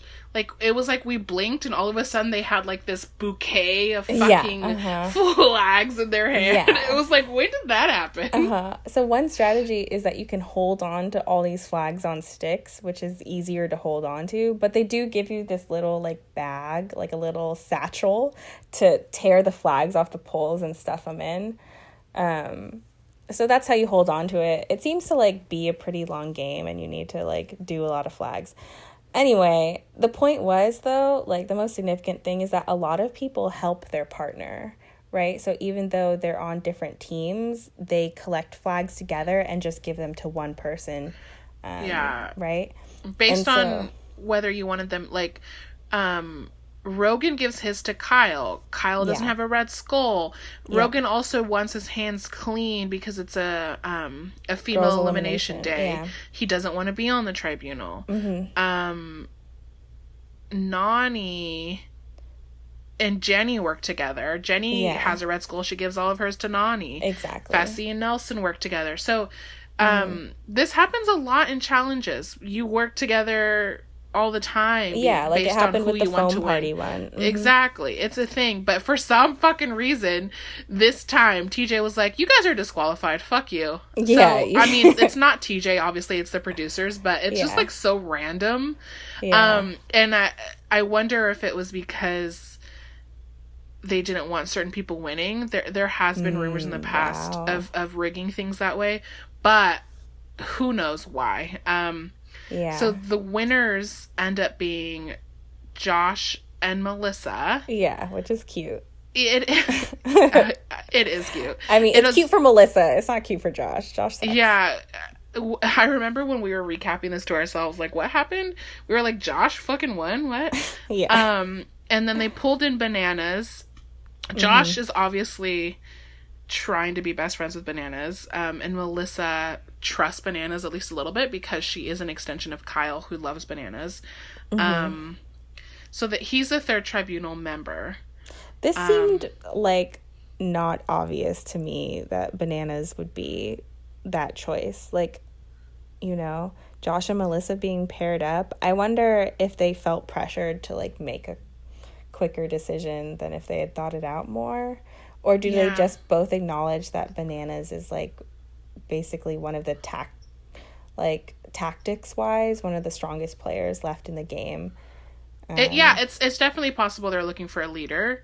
I'm wondering if they were disqualified from winning, does that mean that someone like Kyle couldn't have been pulled into the tribunal? Oh, yeah, exactly. Totally. I'm very much wondering that. That's probably true. Yeah, because Melissa should have gone for Kyle, and I feel like Josh might have gone with that. I don't know. Yeah, it's also possible of like, you just won the challenge, you're excited. TJ's like, give me an answer. You don't want to argue too much about it. Like, I don't want that person. Let's do this person. No, I don't want that person. So Melissa's like, okay, you want Bananas? I'm fine with Bananas. I trust him enough. Whatever. It's possible that it was that. But Melissa wanted to be the only girl for sure on the tribunal. Yeah. That way she could go in if she wanted to. And another thing that in our edited out scenes, Bailey and Dee have like a full-on fight essentially. Totally. As they're dangling there, which is interesting. We'll describe the fight in a second, but if the editors wanted to villainize Dee, for example, they could have showed that, but they chose to edit out everything, right? including this fight. So basically her and Bailey are they're going together, and Dee is trying to get all of the flags, and she's like, there's cardboard boxes that they kind of have to like fucking barrel through in order to get these things, and she's essentially knocking the cardboard boxes in Bailey's face. Yeah. You could put it on your left side, you could just put them forward, but she's knocking them to where they're in Bailey's face, and Bailey's getting pissed off at this. Yeah. She's like throwing elbows. And she's also doing that cackling that she does that I've come to hate. Yeah. And so Bailey and her kind of start. Bailey says that she punched her 3 times. Yeah. They definitely don't have the leverage to actually be fighting to where they'd get sent home, but they're definitely not having a good time up there. Well, Dee is. Yeah, Dee's doing whatever. Yeah, and she claims afterwards that, you know, it's a game, babe, what do you expect? But it's like, I don't expect you to throw cardboard in my fucking face like an asshole. Yeah. That's uncalled for. It was pretty dickish. I honestly, like, I feel like it's a valid way to play. I don't know. Like, I've been watching this fucking shit for 15 plus years. Do not throw a cardboard box into my face. Like, fuck you. I could imagine. Bitch, if you threw a cardboard box in my face, Elizabeth, I'm not throwing it, but like, if what my strategy is to sweep the cardboard off my side into your side, like, I feel like that's a valid strategy. She was knocking it at her face.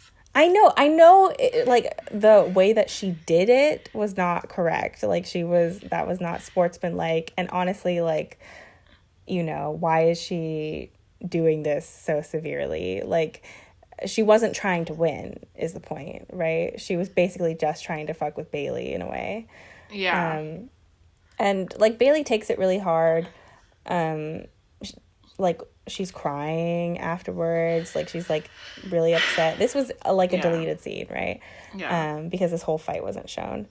It does kind of matter for what we're going to talk about in next episode, because Bailey is a cast member who comments on this. Swaggy as well. And, yeah.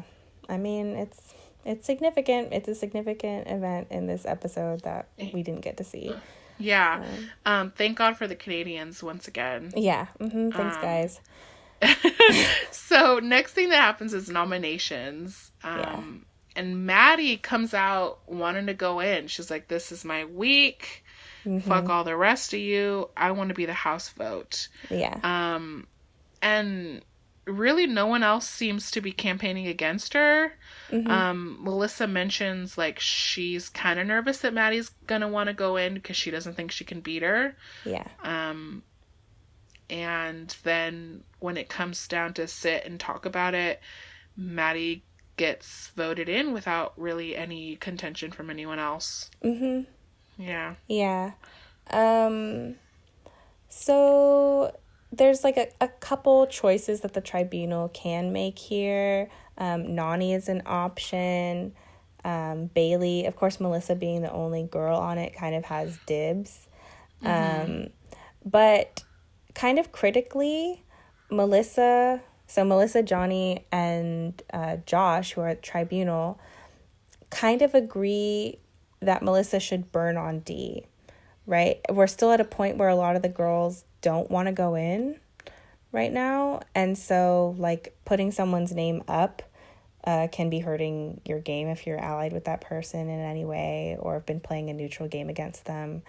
So they decide to put in Nani, Bailey, and Dee, with Melissa, who's been Dee's good friend so far, saying, you guys, like, you can't throw in Dee. Like, Dee's not going to like that we're, you know, putting her up for this, and she needs to understand that I'm protecting her and that I'm burning on her, and she's not going to go in. Right? And and Johnny pinky promises, right? That's what I was gonna say.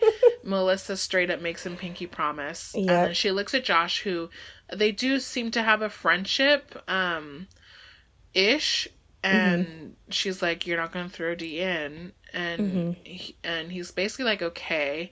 He doesn't do the pinky promise. Yeah. But she kind of lets them throw in D. And without all of the other scenes that we've been seeing, it's clear that Rogan is still having doubts about D. Right. And so we might have been able to see more of the reasoning as to why they chose to put D in there. Uh-huh. At least Bananas and Josh. Yeah. I think, like, so one of the edited scenes was, like, Bananas, Jenny, and Rogan talking about, like, weighing the option of throwing D in at this point. So, like, there's more, like, treachery, I don't know, that we didn't get to see. They see how committed Melissa is to, like, protecting her alliance with D, and they decide they're going to blindside her, basically, with this decision, which happens at elimination. So this elimination was called Tunnel Vision. I couldn't honestly tell, like, what it was going to be. I wasn't sure if it was going to be, like, a holding your breath competition or something like that from the way that it was set up. But there are 2 boxes of dirt. Maddie's going in, right? She's the competitor, and it's kind of hard to tell. I guess you might have thought that they had to, like, climb through it, but I didn't really have any idea. I can't remember what my initial thoughts were. Yeah. So seeing it, Johnny kind of says, even, like, throws this to Melissa, saying, like, oh, that looks pretty risky. Like, it doesn't look like a recognizable challenge. Yeah. So Melissa decides not to do it and votes for Bailey. She's the first vote. Johnny's next, and he turns to Rogan, who's standing on the stands next to D, and is like, I want to get someone's blessing here, right? And this is totally like what you said, like him throwing a bone to the producers, like making a moment out of this. Yes. And it's also doing what Bananas is always a proponent of, which is making people show their cards. Yeah. He does not want Rogan to have his hands clean. He really doesn't. Totally. So he's like, I'm not going to make this asshole move if you're not going to be the first asshole. Yeah. So. So he asked for Rogan's blessing and to throw D in, to cast his vote for D, and Rogan, like, gives it. And something that was edited out was, like, D's moment of being like, really, Rogan? Like, look me in the eyes. Are you being serious right now? And D, like, getting upset because basically with Johnny voting for her, she's also had a moment with Josh that was edited out earlier. And basically before, like, as soon as Josh starts his, like, dumb speech about, like, this person has been playing a game, like, Dee's already taking off her fucking jacket. And she looks furious, right? Yeah. Like, that she's being called down here. The whole time Melissa is like, don't do it, Josh. Like, yeah, for in her sure. cute-ass accent. Like, as soon as Bananas is, like, pulling this move, like, she's just, like, so... she really didn't see it coming. Yeah, and it's very frustrating because this is a not a super. I mean, it's pretty common. Like, they'll say whatever they need to the female that's in the voting group with them to get them to do what they need to do, and then they kind of pull the rug out from under her at the end. Yeah. They and by them I mean men. Yes. Because they don't respect the female voices as much as they should.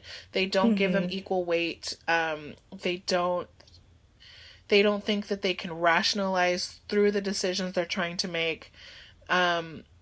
They don't care about trying to change their minds. They just lie to them. This doesn't always happen, and it doesn't always happen with all the women. Like, for example, if Melissa was Nani, Bananas would have tried to get her to see reason. If she was adamant against it, but at the same time, Nani was not going to change her mind. So, but anyways, being at least aware of it is easier. But they didn't respect Melissa enough to let her in on it. They decided to lie to her, Mm-hmm. which sucks. Yeah. And I think it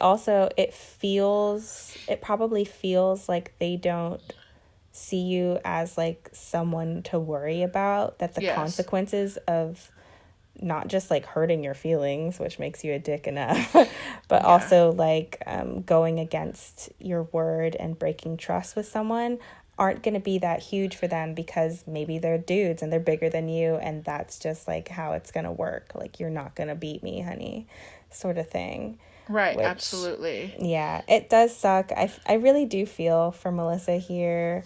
Not only is she a total doll, but like, you know, saying that like seeing a girl say, "I'm never gonna trust again." I know this is a reality show moment, like, and she's saying like, "And I'm never gonna trust them again," you know. But that shit makes me sad. Like, I love when girls have a great time in the world. I love when the world treats girls right, and they can always be trusting and soft, and like so many things that girls are often really good at.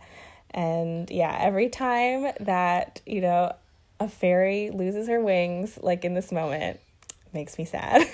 Yes, absolutely. But it's possible that she will, from the ashes, grow phoenix wings. Yeah, I mean, that's what excites the occasion, right? Because there are a few women who can pull punches with the guys, and there are some women who guys don't want to cross. Yeah. And unfortunately, a lot of times those are physical specimens of women, because they're winning challenges and they have a lot of voting power. Right. But I think in general, guys are more afraid to cross other guys, even if they're a guy they don't care about. I feel like they would try not to outright lie to guys more often than they try not to outright lie to girls. Yeah. And so that's really disgusting, and needs to change for sure. And hopefully Melissa wises up and realizes that she cannot burn when she's not 100% certain of the people that's in her voting group. Right. Yeah, so definitely a lesson hard learned for her. So D heads down. It's D versus Maddie. The challenge is called Tunnel Vision. So basically what you've got is like a glass case basically filled with dirt up to the top, except for at one end where there's like a little depression, a little pocket that you could like sit at. Yeah, it looks kind of like an ant farm. Like a really big totally farm. Like an ant farm. And basically what they're going to do is you're going to get in, the glass box has a lid. They're going to slide that lid on top so that you are stuck in this little space and you have to push the dirt through, right? It's a confined area. So you're working with the same amount of space that you started with.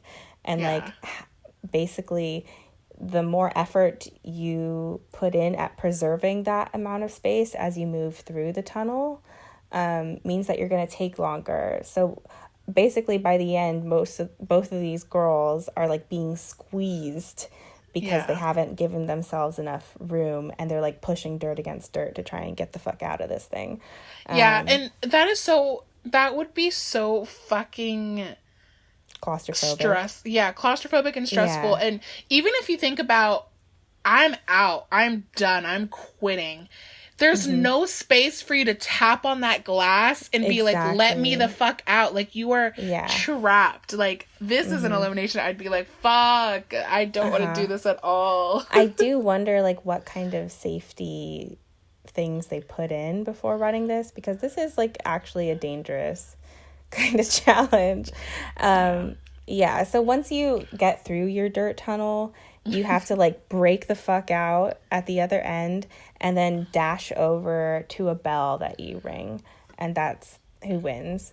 So they start at the same time. They're both running this at the same time, And it's pretty clear that Dee is at a slight advantage in this one because she's smaller than Maddie, and they're both given approximately the same amount of volume to start with. So Dee's just got more room to move in the box.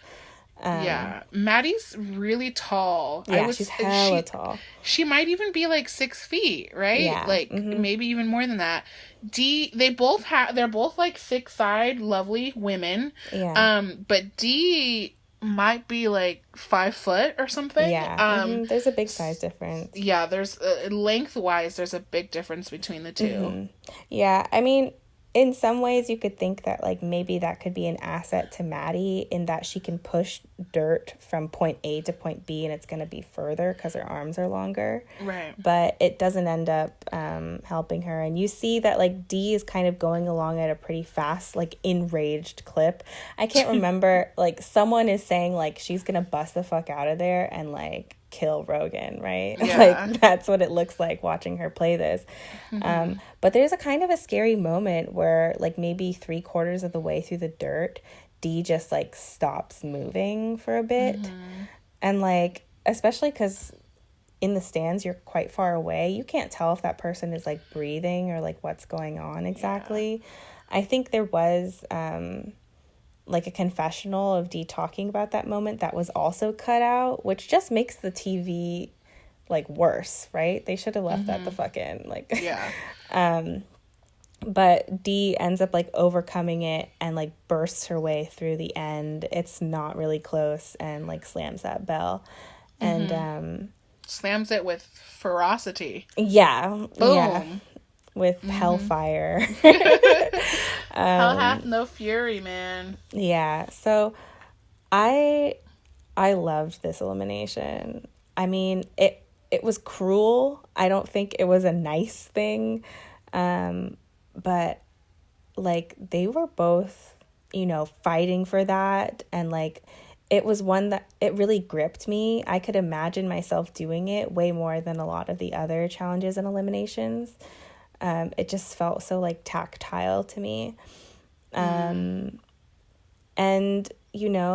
like for all that Dee is a problematic person, watching her, it'd be one thing if you get totally blindsided, you get betrayed by your closest ally, you go into an elimination and you lose because you just like don't have the resolve, like your will is crushed. But that she fucking bursts the fuck out of it. She has that even pause where it's like it's not clear if she's gonna call it right there, like that she can't do this anymore. But she collects herself and she like gets the fuck out of it and she is pissed, and I love angry women like as characters. Like I love I find them like really powerful. Angry women are powerful, They are, and so many people, I can't tell you, I have been categorized as an angry woman on occasion, and an aggressive, intimidating woman. And sometimes when I make an impassioned comment based on fucking decades of oppression that we're still not out of, centuries really, a lot of times guys in particular will like roll their eyes and be like, oh my god, get over it, like this is not relevant, this isn't happen, like, and it's just like annoying as fuck. Like we have things to be angry about. You're an ass and don't tell me not to be angry. So there's such a strong message in the culture telling women that being angry, that yelling, that caring about something to the point where you're going to confront someone about it and be mean about it is just like not what a woman should do, and, absolutely. Yeah, and it's like it's seen as naggy, it's seen as like embarrassing, it's seen as ugly. Like we cannot shake that part of it, that like angry women are ugly, they're undesirable, and I just think like Anger is 100% the appropriate response. Like, disregard, like, whether D has, like, earned this treatment, kind of, like, by the way that she's played the game. The idea that someone needs to be shown a lesson and that person who deserves that treatment is a woman, that's, like, centuries old, right? Like, that is, like, a recurring shit. This girl needs to learn her lesson. She hasn't been behaving the right way. Yeah, absolutely. And even if... Yeah. Go ahead. Well, just that, like, even if we agree that someone's behavior is wrong, like, we have to sit down and look at why do women so much more often bear the brunt of that judgment, that dudes can be bad and girls just can't. Yeah, absolutely. And it's easy to see that too. Like, it harkens back to, like, the Nelson Kayla stuff. Like, as soon as she opened her mouth calmly, and all she did was try and defend her friend in terms of the game, he went off on her about all this personal shit, telling her, why are you even talking? Like, you're the dirtiest girl in this house, whatever, the foulest girl. And it's like, he was trying to silence her. He didn't want her to speak. And she wasn't even angry. She was just trying to defend her. And he wanted her not to say anything because she needs to be punished for what she did. There's so many more examples of that. Later, I mean, not to, spoiler alert, on episode 12, Melissa's standing on a table yelling at Josh. Yeah. And also at the beginning of that episode, she's in a room with Kyle, Rogan, Bananas, and they're all just kind of laughing this thing off. Melissa's pissed about this past tribunal decision, and they're laughing it off. Kyle, her bestie, is like, come on, it's fine. It's going to benefit you, blah. And she's seething. She's inside, she's like, I can't trust these guys that I put my trust into, and they are like laughing it off and trying to take that power away from her by taking her anger away from her, and it's awful. And it's definitely like the whole like cheer up love or whatever, kind of like patronizing attitude of like, oh, you're a woman, you're not in control of your emotions, you're working yourself up into a tizzy, you're hysterical, like, cool it and be rational like me. Like, come over here, get into my arms and just calm the fuck down like you're my pet or whatever. Yeah, like, it's so disgusting. It's messed up. Yeah. And the guys on the show love to say how much girls, the challenge girls always play with their emotions and stuff, and it's like, that may or may not be true. Also, guys play with their emotions all the fucking time. But also, like, that's not a bad thing. And just because she's showing emotion doesn't... that, like, you're trying to act like that's not important. And you're ignoring the betrayal, the fact that you lied to her. You're ignoring how she's feeling simply because she's feeling. It's disgusting. And... when we talk next week, it's definitely something that we'll dive into some more. Like, the culture of the men and women on this show, for sure, is problematic. It's huge. So D wins this. In other news, D wins. D wins this. This is her second Red Skull, guys. Like, yes, girl. The only other person who's done this so far is Jay, and he went in a third time and he left. Oh my god, if they put her in for a third time, whew, that's gonna be wow. Also, can they bring Jay back? That'd be fun. Yeah, please, dude. If let me just I know we're kind of running over time. I don't know what you're gonna say, but if Jay he would be crying. This is too intense of a game for Jay right now. Okay, but if Jay was still in this, and if Dee was hooking up with Jay instead, if she could get over her Rogan shit, like, maybe she wouldn't have, I don't know. Did she feel like she needed to be spicy to get Rogan's attention this season? Did she think that double crossing would be, like, interesting and cool to him? I don't know. But the fact that Rogan is the dude who she's confiding in and the one who, like, stabs her in the back here sucks. And if she could at least... And also that she told Melissa earlier in this episode that she wanted to have sex with Rogan and he turned her down. They ended up hooking up in a shower in a deleted scene also. we hadn't mentioned that. It's very important to mention. It's very important. It sounds like Rogan's performance was not excellent.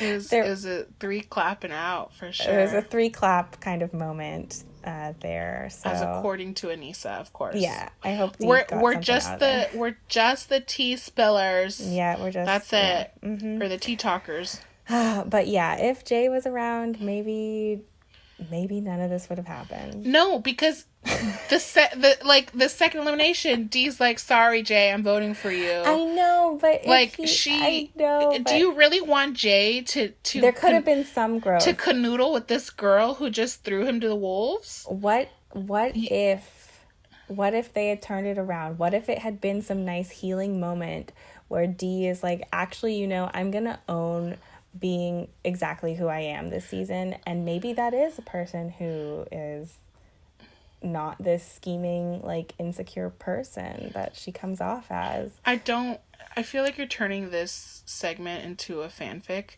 with Jay and Dee, because that's not realistic and it's not gonna happen. It's not. I wish Jay was still here, though. I did too. I miss Jay. Those were simpler times when Jay was on the show. They really were. Okay. So let's talk episode 12, the last one we're talking about. It's called Pictures of You. We were actually debating whether we were going to talk about 12 in this episode, but we decided to do it because I think it's pretty slim, right? As an episode, I felt. It's a slim episode, yes. What's it called, my dear? Episode 12 was called Pictures of You. This is a stupid title. It's referring to Corey looking at pictures of his daughter and that being his apparent motivation to, like, really go in this week. Well, these are also song titles, right? What song is that? Pictures of You. I don't know. Okay. Oh, my God. Fuzzy's going to be climbing on me. I'm sorry. Fuzzy the cat. Yeah, Fuzzy the cat. I don't know if you can hear There's a fuzzy tail in the lovely She's just screen. gonna be here and you're gonna have to listen. Okay, so Pictures of You. We kind of open up on like we were just talking about, Melissa being pretty pissed off at the guys. They're saying shit like it was all Melissa's idea, and like just joking around. Josh says to her at one point, like, can I hug you? Like, oh, we're all good, right? And she's like, no, like, fuck you. Like, how could you believe that we're at that place right now? Mm-hmm. I guess any other significant moments being like, there's a Swaley moment. Right? Don't do that. Where they're talking about, like, oh, we played such a good game, like, neither of us have gone into the elimination. Now they're kind of scared, what if neither of us get to go in? Like, neither of us get the red skulls. Can they be saggy?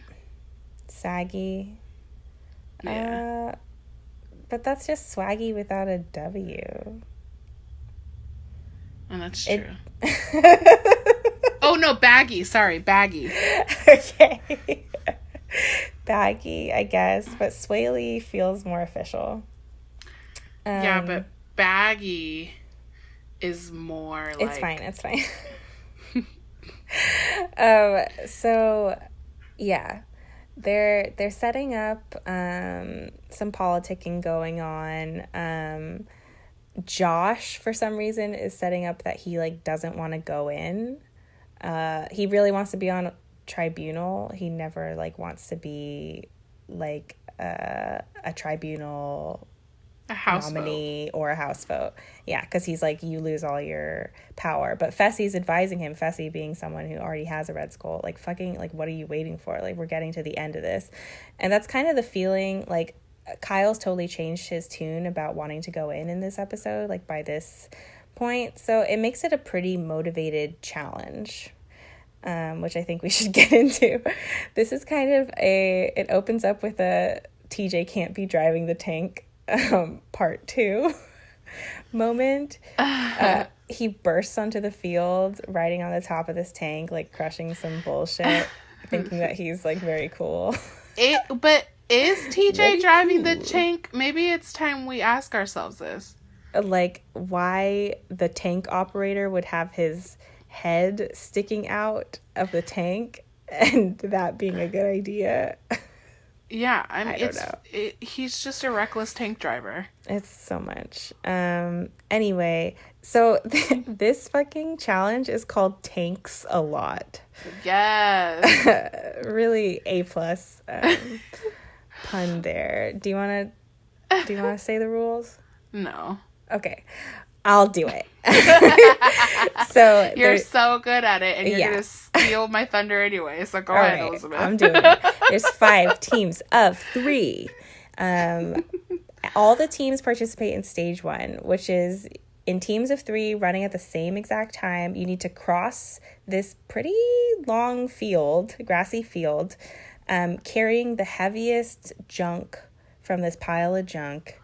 Looks like a junkyard fodder, basically. Yeah, there's just like all this shit. It looks like just like a lot of recycled metal, car parts, engines, air conditioners, barrels. Yeah.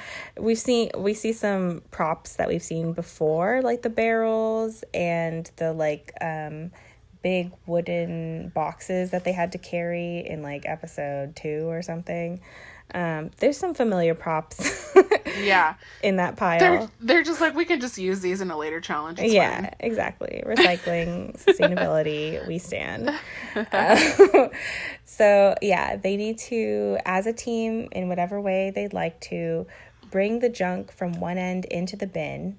They're going to do it for an undisclosed amount of time. TJ says that he'll do it until he says stop. That's the fucking worst. Yeah. Like, it's just like when you're in a workout, you want to know how much time you have left. You don't want to just, like, be in this unknown where you could be going on forever. It's so shitty. And basically, at that stopping point, whenever it is, they'll weigh the bins. Only 2 of the 5 teams will progress onto stage 2 at that point, the 2 who perform the best, where each of them, so a total of 6 people, they need to run across the same fucking stretch of field, carrying, being lassoed onto this really heavy sled that they need to drag behind themselves and cross the finish line. All 3 members of your team need to do it before the other team finishes, and that's who wins the challenge. So interestingly, so I had a friend over when I was watching this, and she was, even newer to the show and saying, like, who do you think's gonna win? I was saying, like, I'd imagine that, right, there's 2 teams in these randomly made teams that have only 1 dude on them. So 2 girls and a guy. And me being a bitch and a danger to my own sex was like, I think the ones with 2 girls are at a disadvantage, just that they can't carry as much, probably, that they might have less endurance. I was totally wrong. The 2 teams with 2 girls are the ones who actually progress onto stage 2. Yeah. And it could all just be a question of strategy. Yeah. For example, Bananas and Rogan were on a team together, and they were using the strategy of which they were going to get little stuff, like toss it in this materials. bin, somehow close this bin, and then roll it to roll the barrel to the weighing station. But by the end, they were rolling it without any tops. Things were falling apart. It just was a mess. TJ was cracking up on the side. That's TJ. This is why TJ sticks around to watch these challenges, because he's just like, you guys are stupid as fuck. I kind of thought that Team 1 was gonna win. Team 1 was Josh, Corey, and Casey. I was like, Casey's hella strong. Josh is a meathead. Like, Corey's big too, But Corey ends up, like, pulling his ankle at some point. During this. It seems pretty bad. Like, he's in a good amount of pain. Kyle, also, he's on one of the teams with 2 girls. He's with Anissa and Jenny. He, like, has a slight injury where he, like, pinches his finger at one point. Oh, my God. That was so scary. It was scary. I thought it was, like, caught in something. Yeah. And he's making that, like, panicked, like, but he can't communicate what other people can do to help him. And so, like, we've all felt that, right? Like, It's they're scary. like, what's wrong? And you're like, ah! Yeah. He has a moment like that. It's disturbing. Yeah. But he's okay. He keeps his finger, though. Yeah. Yeah. But anyway, yeah, so it could be that Corey, like, his ankle actually slowed down Team 1 a lot.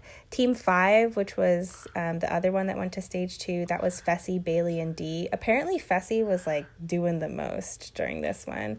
Yeah. Like, he really wanted to help his boys out, you know. He wanted to be on Tribunal. And he was going for it. And basically, like, in stage 2... like, you're kind of watching the people, like, cross the finish line in a certain order with their sleds. So Fessy and Jenny makes it 1 from each team. Then Kyle makes it 2 from Kyle's team. They're just waiting on Anissa.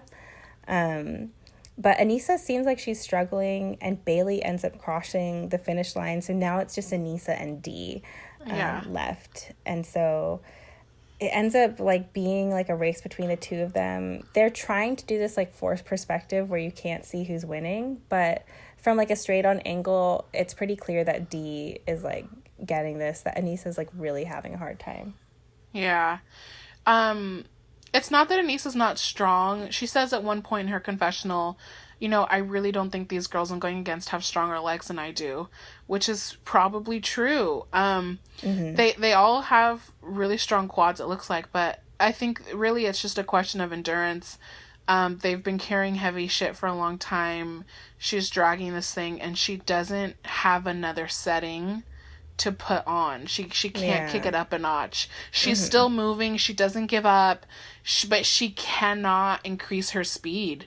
She's just like a little turtle, and Dee kicks it up a notch and gets to the finish line, and they're the winners. Fessy, Bailey, and Dee. Yeah.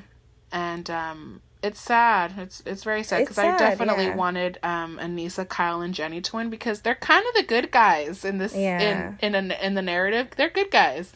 Basically. And you want them to win. This was definitely a challenge geared towards Fessy's strength. He's just carrying heavy shit. Like, he's not in a lot of tribunals. Has he even been in any yet? I don't think so. I think this is his first one. Yeah. He's like, I carry heavy stuff. Yeah. It was frustrating. It's frustrating to me because I don't want Fessy to win the final. Yeah. And I have to believe that he's not going to be good at the mental and strategy part of it. Yeah. Because he's just too new. Not saying that he can eventually. Right. But the fact that he is so physically strong is definitely scary. Yeah. It's interesting. So, like, something that happened here, too, was that, like, Anissa's the last one. She's looking at her other teammates, and apparently she's saying to Kyle, who wants this more than anybody, it seems like, who, like, it was not straightforward that he was going to make it through round 1, right? Kyle, he said he's a workhorse, that he can just do a task and, like, keep doing it, but he looks, like, pretty trim. I wasn't convinced that he would be, like, a power lifter here, but, you know, like, he's looking at Anissa being like, you're blowing this for me, basically. And Anissa says to him, like, help me. I wonder if, like, he had gone and, like, tried to carry that thing with her, would they have been disqualified? Like, was that a rule that we didn't hear? Absolutely, they would be disqualified. You can't do that. I don't know, because the way he said the rules was that the first team to get all the sleds across the finish line wins. No, Liz, this is in challenges you can just read between the lines. Like, don't fuck with TJ. You don't want a DQ, okay? I guess so. Yeah. But I wonder if Anissa was thinking, like, that was a possibility. I don't know. Yeah, I don't know. I don't know what was going on there. But I will say that Kyle definitely is a workhorse. He's kind of small. Like, his legs are skinny. He doesn't have he looks like a soccer muscles. Player. Yeah. Yeah, and but there are plenty of challenges, daily challenges, eliminations, finals where he just doesn't stop, and you're like, where the fuck is this coming from? Like, who are you? His first challenge, I remember his first challenge he was on, there was a similar setting where I think it was the Troika, which was the top three were going to be the voting power players. And he was in the Troika a lot. He was always winning, or at least being one of the top three. And as a rookie, that was very impressive. So I was very pleased to see Kyle be able to display this part. And I wish that it could have gone his way, because with Anissa and who was the other one? Jenny. He would have been the guy to decide if he wanted to go in. Yeah. And I'm scared for Kyle. I'm scared. Yeah. And you should be, I think. So on Tribunal, right, ends up being Fessy, Bailey, and Dee. Kind of a funny pairing, Bailey and Dee, given that they were like fighting in the previous episode. But I don't know. I honestly think that they edited Dee out of this one as well. Yeah.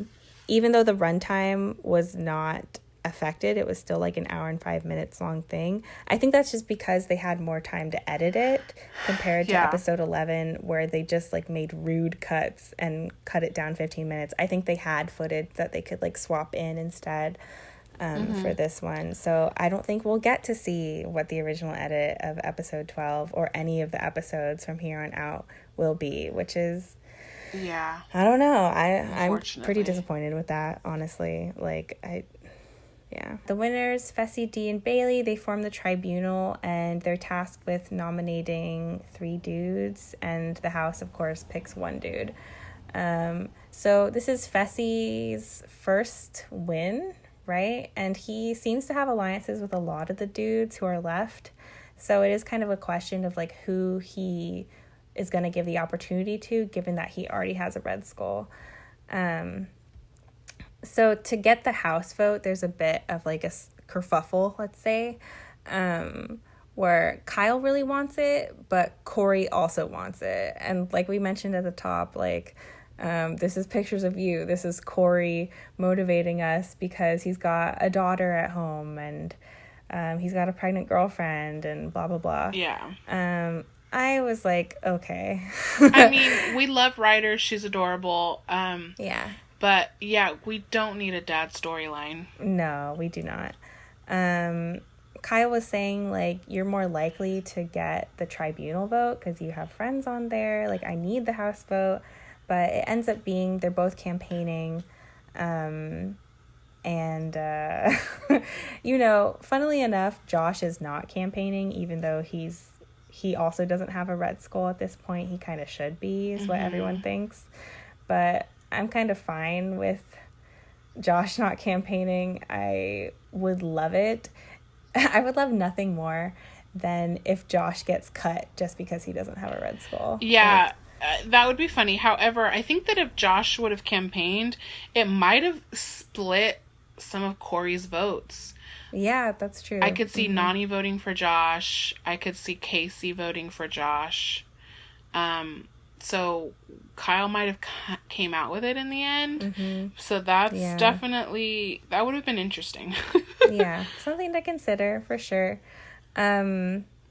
Melissa thinks Josh is like such a dumbass. She's really pissed off at him given what he did to Dee against Melissa's wishes in episode 11. Melissa's pissed off because Josh voted for Corey, right? Yeah. I guess Josh voting for Corey? Oh, and not Kyle. Yeah. Is what you're saying. Okay. So I guess Josh and Kyle have gotten close. So Melissa's just fed up with Josh at this point. She's essentially saying he's not a man of his word. And Kyle's agreeing. He's like, you're a floater, which is true. Yeah. Josh is definitely floating to what's going to serve him best in that moment, or with what the vibe of the house is, whatever. And so Melissa is really trying to call him out for it, and she gets very irate and even jumps on a table, basically just saying that he's the worst and putting his cards on the table. Yeah, the thing is with these games, you play, if you want to be a challenger for more than one season, you play them for a while and you need to show what kind of player you are. That's why Johnny made Rogan show his ass. That's why that's why Melissa's kind of trying to show that Josh is doing this. Like, you always want to act with integrity. Because at least to your word, at least by saying, I'm gonna fuck you over. Because then people can at least trust you to do that. Mm-hmm. So. Yeah, I mean, I'm totally on Melissa's side here. Like, Josh is the worst. In my notes, I have just, like, shut up, Josh. Like, I'm just tired of him. And also, I think he's playing a really dumb game. He's, like, arguing that, like, not being the house vote gives you more power somehow. As if, like, it really does, really. Like, and especially at this late in the game, like, withholding yourself from going up for elimination seems pretty dumb because, like, there's not a guarantee that there's going to be another one. That's something that, like, a lot of the dudes are bringing up. So yeah, Josh just is scared. I also want to just say another thing in your notes is probably just a heart around Melissa's name. That's true. Yeah, if I was handwriting this, which I didn't, that could have happened.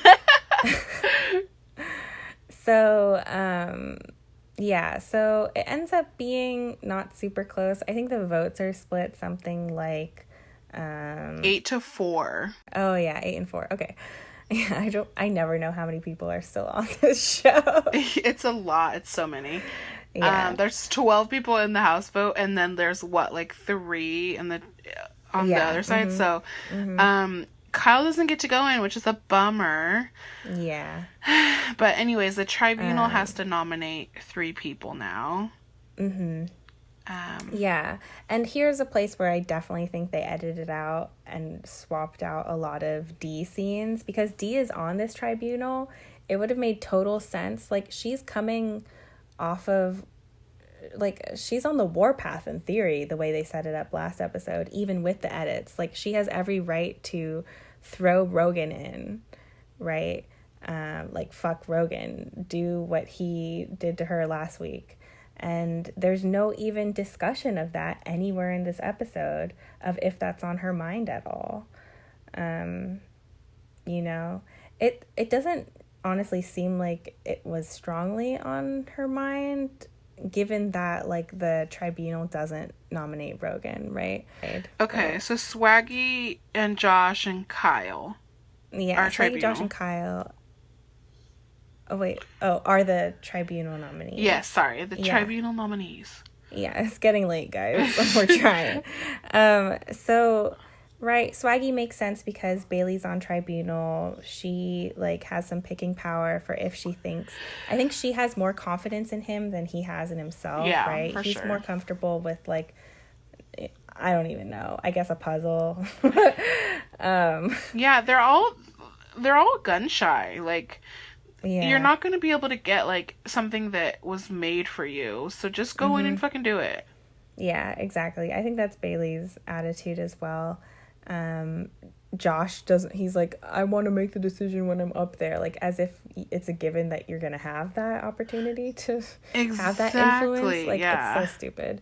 And Kyle's really begging to go in. So he's, like, an easy choice for them to put up. They decide, like, they have closer alliances with Swaggy and Josh, but they could put in Kyle if it looks like neither of them want it. Yeah, again, I was just disappointed that there was nothing from D here. Like, I wanted to see what's on her mind. I wonder what was going on with her. Like, yeah, and it also, it's interesting to think, like, if this was the editing that D was getting from the beginning of her stint on the challenge, would we consider her like how we were considering Casey for a large part? Like benign. Yeah, exactly. You know? How much is actually going on? Is Casey actually hilarious?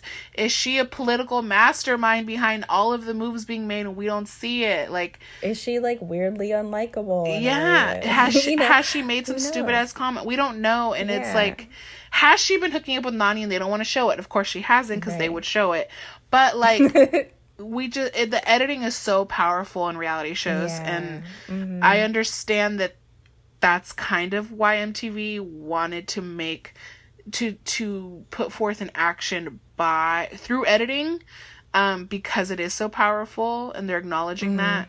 but to just edit something to the point where it's hurting the story that you've already created, yes, is definitely a controversial move, to say the least. Mm-hmm. Yeah, I mean, it's not the time to be like putting our energy into protesting anything else. I think we've got like a lot of important things on our plate right now. Yeah. But if this were a different time, a future where everything's, you know, more balance in the world, I would be definitely campaigning.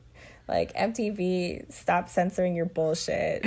Have some integrity, God damn it. Yeah, for sure. For sure. But we definitely could campaign and send an email or something about, like, can you hold other cast members accountable to the following? Can you also ensure a better environment for the females by not allowing men to just run rampant with their assholeness? Mm-hmm. There's a lot we could say. We're gonna talk about it, guys, next episode, I swear. I swear. It just turns into this episode. Yeah. But okay, so that's who's nominated. Swaggy, Josh, and Kyle. Yep. And then the elimination. No, the night out. This is important. Oh my God, why? Because Casey and Nany are inseparable, right? Bailey thinks they might be flirting it up and developing feelings, and that was something that you were curious about during our last conversation. That's true. I was wondering where Casey was. I'm wondering if Casey's gonna like sneak her way through to the final like we talked about. I guess it's true to show that, yes, remind us all she's still in the game. Nany and Casey, Nany's lost her holy alliance, right? So it makes a ton of sense that she'd be hanging out with Casey a lot more. And true. I guess keeping it clean, you know. But yeah, Nany does say something, again, embarrassing. Nany, chill. Where she's like, if I was building a perfect person, I'd build you. Yes. Yes. Casey says something incriminating too, and I can't remember what it is. She's like, I'm having a crush on something, right? Yeah. Something like that. Like... Yeah, I can't remember exactly, but they're definitely flirting. Yeah. And it's in relationships, people make their own rules as to what's okay and what's not okay. Yeah. And she definitely hasn't crossed boundaries.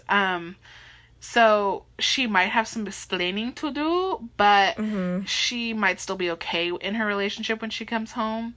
And Nany definitely says some funny things when she's drunk. She always has. Yeah, that's true. Yeah, okay. So that was the night out. Now, elimination, right? Elimination. Yeah.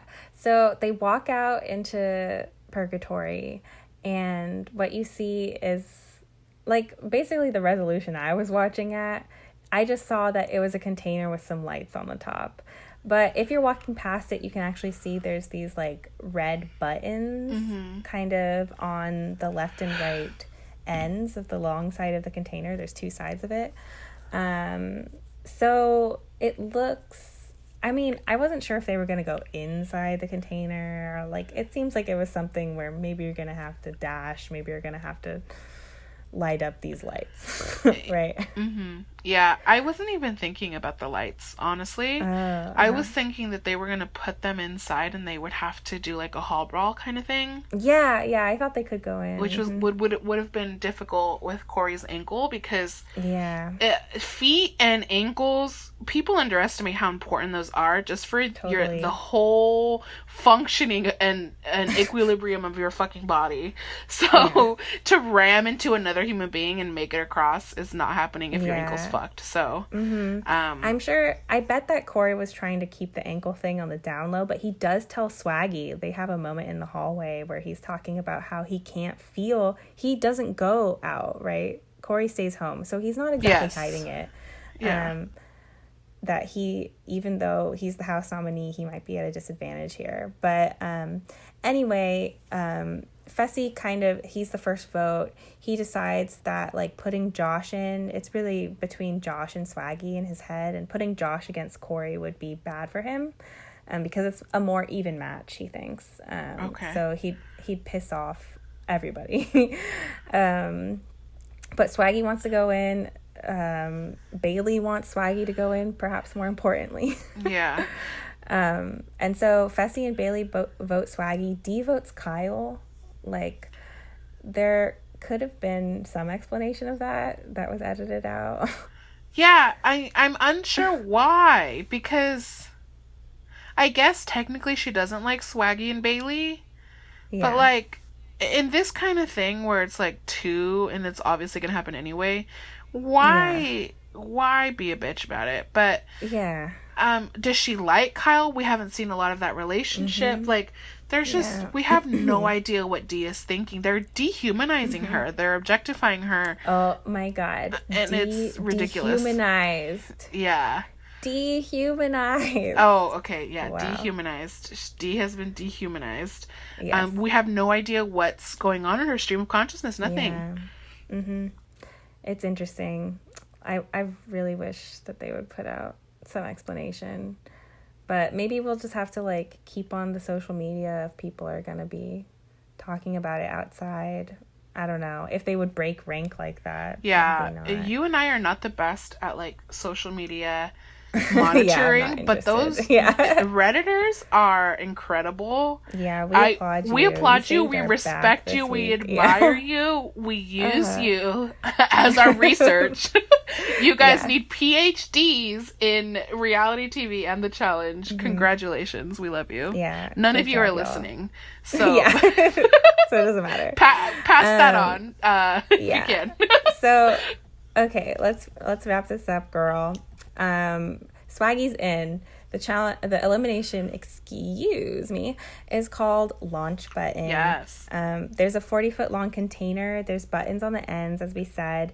You're going to be strapped up, harnessed onto this, like, bungee, and, like, hovering next to this container. And you're going to need to, like, swing yourself back and forth, building up momentum to toggle all those buttons on. And they're not in an ordered grid or anything. They're just kind of scattered around. So you need to remember which ones you're pressing. Yeah. Because they do have on-off functions. Right. If you press the same button twice, you're going to put out one of the lights that you just lit. Yeah. And there's 20 of them that you got to do. And whoever does it fastest, they run it at the same time, wins the elimination. Yeah. So I think, like, stat-wise, there was an argument to be made. I think Swaggy's like 6'4" to Corey's like 6 foot, and Swaggy's definitely like gangly.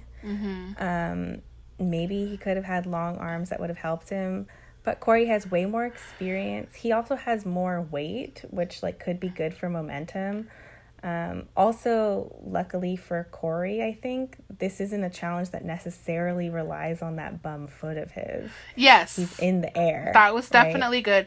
Because there's, when you're propelling off of things, you can manipulate your body in a way where you're not putting a lot of pressure on a specific part of your body. Exactly. But also, I thought Swaggy might have had an edge if we are to believe his narrative of I have a photographic memory.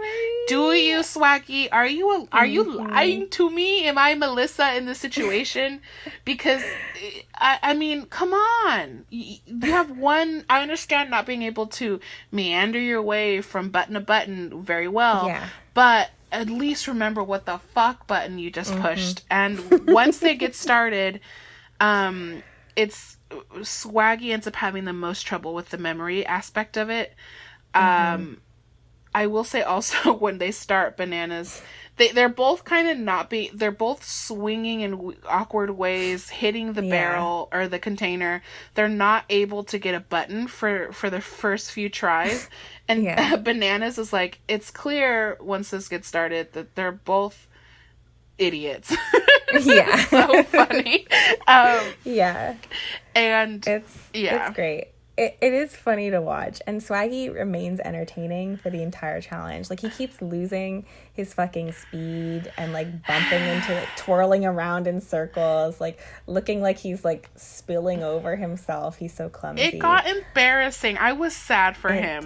I was sad for him. As much as it's not that I dislike Swaggy with an intensity, but I don't particularly like him, and I was still He's a ridiculous person. Yeah.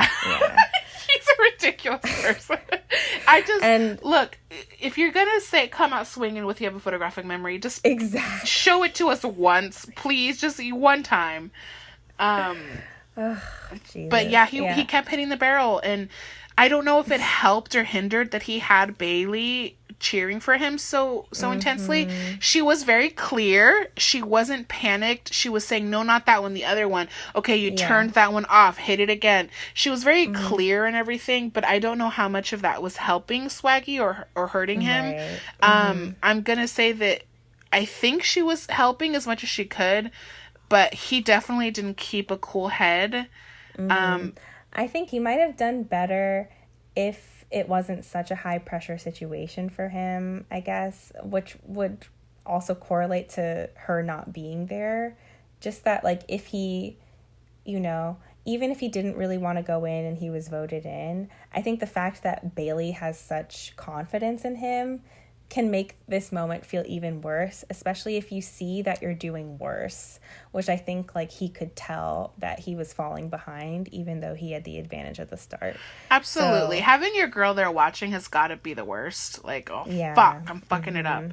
But on the other side, Corey is, he once he finds his rhythm, he's doing really well. At least the editing doesn't show him lose his momentum. Yeah, he doesn't seem to turn any off. And I was so surprised by that. I'm like, this is Corey, who says words incorrectly, not as bad as Nelson, but he's grammatically incorrect. He's not shown himself to be a master strategist or planner or intelligent in the way he plays the game. But he is remembering these fucking buttons to a point where he doesn't get it wrong once, man. It's pretty amazing. And he wins it. I think he's at 20 when Swaggy's still around like 15 or something like that. Yeah. It's crazy. Good for Corey. Yeah. So he's got it. That makes Nelson proud. It makes Kyle nervouser. That's kind of where we leave things. They did this big preview of, like, what's to come left on the season. There might only be, 5 or 6 episodes or something? We just finished episode 12 and there's 18. Yeah, so we're getting to the last third of it. And the final, it looks like there's going to be some shit happening. I don't know. Could be cool. A lot of the girls were fighting, it seemed like. Yeah. Which sounds like it's gonna break my heart. So yeah, and then we see them on this, like, mountain cliff in parkas and stuff, and there's about 8 of them. So Liz and I are thinking that there's gonna be 8 people in the final, which would be 4 girls, 4 boys. Yeah. Who are your 4 boys and girls, do you think? 4 boys and girls. I don't know. That's too hard for my brain right now. Okay. We'll edit that out. I'm sorry. Yeah. But yeah, any last words about the challenge? Were you happy that Corey won? I don't know. I don't like Nelson, so yeah. Not really. I wasn't convinced by Corey's dad storyline either. Like, you know, I thought Kyle at, like, the nominations, it was pretty funny when Kyle, like, he's having trouble following Corey's speech where he's like, as you all know, I have a daughter, her name is Ryder, blah blah blah, you know. Yeah. And Kyle kind of jokes, like, you guys know I have a daughter. Yeah, when he starts he says it with a straight face. It's hilarious. But when Corey starts his speech, Kyle's face is hilarious. He just, like, when his mouth, like, drops to the floor, like, you're not going to do this. Yeah. Yeah. It's pretty funny. Also, Nelson gives us another gem of a word in which he says needy gritty because he's trying to say nitty gritty. He says words wrong. He's the one that gave us audacity. And so on the challenge, I forget if it was this episode or the one prior, they put hashtag needy gritty. It's pretty great. I just wanted to mention that. Good job, Nelson. Good job, Nelson. So yeah, that's episodes 9-12 of the challenge. We did it. That. Yeah. We need to get the fuck out of here. So I propose that we each share a memory from a school dance that we went to. Okay. And then we get the fuck out. A school dance that we went to. Yeah, this doesn't clearly connect really at all with the challenge. Yeah. Needed something else to talk about. Do you have any? Tell me yours while I think, so I can not pay attention to what you're saying really quickly. Okay. I guess I'll give the strongest one, which was the strongest one. I think I was in 7th grade. I went to a school that never hosted school dances, but one of my good friends was at the time friends with this girl who went to a school that did host a dance. So me and my 2 friends from school went to this school where we had no friends. Awesome. To go to their little private school, middle school dance that was held in their like multi-purpose like dance room. Like it wasn't even a gym. It was just like a like glass windows kind of like rainy day space almost. Yeah. For a very small school. So it was pretty small. I remember the big thing that I remember is that I needed an outfit. This was my first like middle school dance. Why didn't you call me? I know I should have. Because I really went all out. I went to Wet Seal. Girl. Yeah, and I bought an all pink outfit. What? Outfit? Not just a dress. Yeah. Okay. No, it was a mini skirt, a pink, like denim. Oh my God. A pink denim mini skirt. I had a tank top, like a little strappy tank top underneath a really tight fitting, like gauzy see-through. Yeah. Long sleeve shirt. And it was all pink. Why? That, I don't know. Even I wouldn't have done that. Thinking back on it, it doesn't seem to fit, like, my personality. Mm-hmm. Like, I don't think I was into those colors that hardcore either. And so, like, I really am confused. My dad, this is also a strong memory for him because I think it was traumatic for him to see me in that outfit. That's so funny. He even shared later on in life, like, not at the time, but that he felt a bit conflicted as a dad. Like, do I let my daughter... This is such an embarrassing story for me. I'm sorry. Well, your dad is also, like, a punk musician, so this is hilarious in that regard.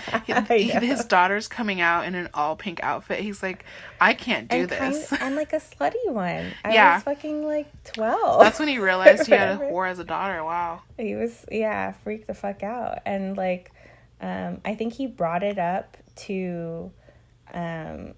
he has like I don't know, he's always interested in like spirituality. He does like meditation kind of seminars and stuff. He's and so actualized. He's connected with like people in these meditation groups, and I guess they were sharing, you know, whatever, and he shared this thing about how he felt conflicted about my outfit. Oh my God, you were an example. And one of the women in the group he was like, should I have said something? And she, like, you know, normally it's meditation. You're not really, like, supposed to be super, like, opinionated or harsh on other people. But a woman in that group was like, you absolutely don't say anything when your daughter and, like, really came to my defense, apparently. That's so funny. Yeah, so, yep, that's my middle school dance memory. That is so precious because both of my parents would have said a lot. And he bit his tongue and then later meditated on it. I love that so hard. That's my family. They're pretty fun. That was so beautiful. What happened at the actual dance, bitch? Oh, man. I mean, I did dance. I ended up... See, here's the problem. Uh-oh. I went to this Here's the problem. Not the pink outfit. Right? Okay. No, the actual problem was that maybe I did the pink outfit because I was like, I don't know these people. It doesn't matter. I could put on like a new persona tonight just for fun. I'll go to Wet Seal. I'll spend $40. Yeah. Blah, blah, blah. You know? I ended up going to that school for 8th grade. Wow. And people remembered me. Oh, weren't you that pink bitch at the fucking dance? Not only was I the pink bitch, but at the end of the night, I ended up dancing with a boy who went to that school, who ended up being my classmate the next year. He's completely gay now. Okay. We were actually really good friends in 8th grade and through a bunch of high school, so like no regrets. Like, but people did judge me for dancing with this boy who was a lot shorter than me, who was like not... He was kind of picked on in the class, and he was the guy that I danced with, like, last romantic song of the night. Just like slow dance kind of thing? Slow dance, yeah. That's so cute. So that's that. Would you say you had fun at that dance? I think I did, yeah. That's good. Did you have pink shoes? That's an excellent question. I do not know. Wow. Yeah. Does remember this pink outfit? I'm not sure. I don't know. She was like, she must have been like a freshman in college at that point, basically. So I think she was pretty preoccupied. She didn't have time to think about her little sister's outfit to dance. Yeah. Wow, that's a precious story. Yeah. Oh my goodness. What's yours, I don't know girl? if I can follow that. No, that's fine. I don't really have... Okay, so my mom had this mentality that you shouldn't go to every event that is offered. Like, I remember asking to go to these things, and she'd be like, you just went to one last year. And it's like, yeah, well, this is another one. And so it was almost like she, like, put limits on fun. And this is... I mean, there's a very significant difference in culture between what she grew up with.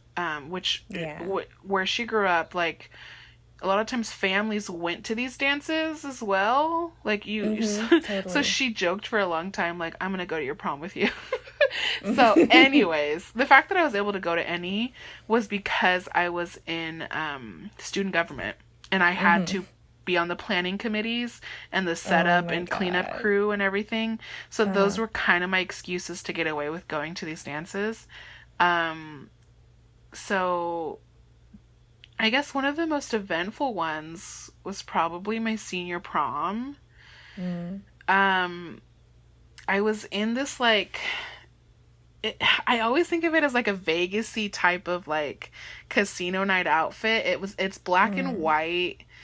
It's like got tulle. It's puffy at the skirt, and it's got like it's mostly black with like the white fringing on it, but there's also like little white squares on the bottom, so it just gives me cute. I look like a dice almost. And it was really cute. I still have it somewhere, and it was glittery. So like every time I wore that dress, and I've worn it a couple times, I just left a path of glitter. And these tall, like 5-inch heels, I remember that I got at like Payless. And I got my makeup done at Sephora. And my hair was, girl, my hair was beautiful. Yeah. I always just do too much. I got my nails done. Anyways, like, this was senior prom, right? I didn't have a date. I went with friends, and I remember like the picture taking process to, they take your like official prom picture.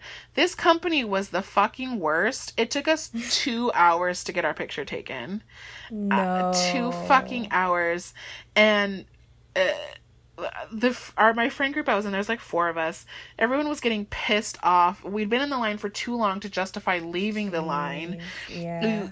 You don't know that it's going to be 2 hours at any point. And so we take this picture. The picture is so funny because my friend, who was the most outspoken about being angry about it, is wearing this mean mug in the fucking picture. Like, she hates life. She hates the cameraman. She hates us, me. She hates everybody. She's just frowning at the camera. It's hilarious. But anyways, we finally get to, dance and stuff, and it's a fun time. I remember a few guys, and I danced with a few guys, and it was really bizarre because I didn't know how to dance with guys and still dance with my friends, especially since most of dancing during high school dances is just grinding. So it was really weird. And it was also an alarming experience to have guys that you like talk to casually in the halls about homework, and then all of a sudden they're on you. It's really weird. It was so fucking weird. It's a weird experience. That's for sure. Funny because it's like, unless you go clubbing with like your coworkers, we don't really have that opportunity these days. Yeah. To like, let's everybody have a dance where we all already know each other. If you go clubbing, I mean, unless you're like part of the community of like regulars, like basically everyone coming up to you is a fucking stranger. Yeah. Not like Craig from IT. Yeah, and there's an anonymity about that's safety.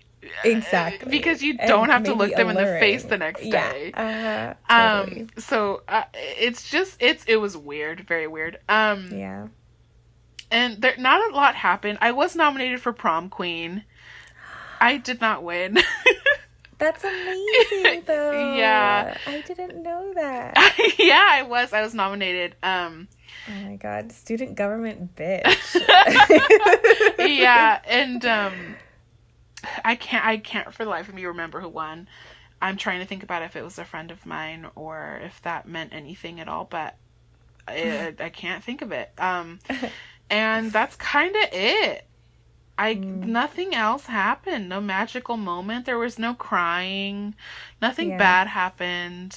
Which was. Did you have a sleepover afterwards? No, my mom always my mom would do these things where like if the dance was over at midnight, she'd be like, "I'll be there at 11:45," and it's like, why? No. And my mom's also someone who like if you make her wait in the car for more than like 2 minutes, she's pissed off. Which I get it, especially as a driver. Like, I'm here to help you out.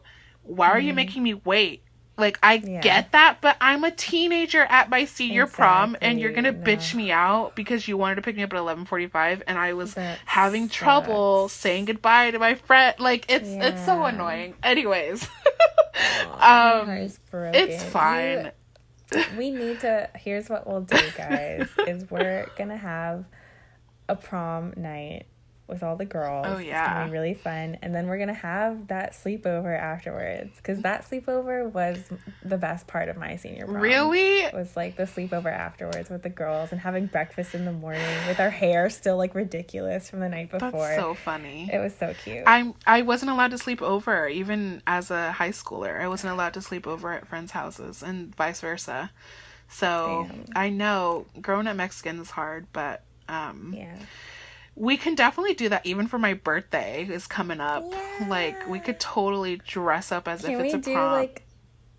Prom. Oh my god. We can't go anywhere because of this lovely virus, but we could. That helps because prom is like too severe to actually wear out as an adult. Yes, but we can definitely like dance. We should totally pick songs that were out when we were in high school. That would be so funny.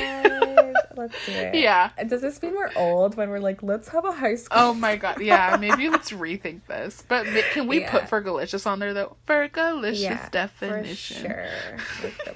And let's not forget, listen all y'all, it's a sabotage. That's gotta be there. Exactly. No, that's our opening theme. That's that's first dance. Maybe we should ask our friend who's a DJ to splice together Savages and Sabotage. That's a big ask, but why not? because it's just such an epic challenge. Yeah. It's so good. That's so cool. Well, it's time for sleep, dear listeners. I hope you've been having a good June. We'll be coming back at you with a special episode next time. So we'll see you guys then, huh? Yeah. It's been a rough June, I think. It really it's been a rough year. We love you all. We hope you're okay. Liz and I are okay as we speak to each other more and more about our feelings. And that's important. And we love you all. And share how you're doing down in the comments, please. God damn it. Yeah, again, what's the word? Please comment. We assholes. Oh, do we have to pick a different word, because now they're gonna comment? Oh, see, okay. But then they won't have been listening to that. I'm gonna edit moment. This out. Okay, cool. Okay. Say tree. Say tree. Yeah. Okay, we love you. Be okay. Yeah. Call us if you need us. Listen to us, and then feed us. Yeah. Please. Yeah. Okay. All right. Have a good night. Bye.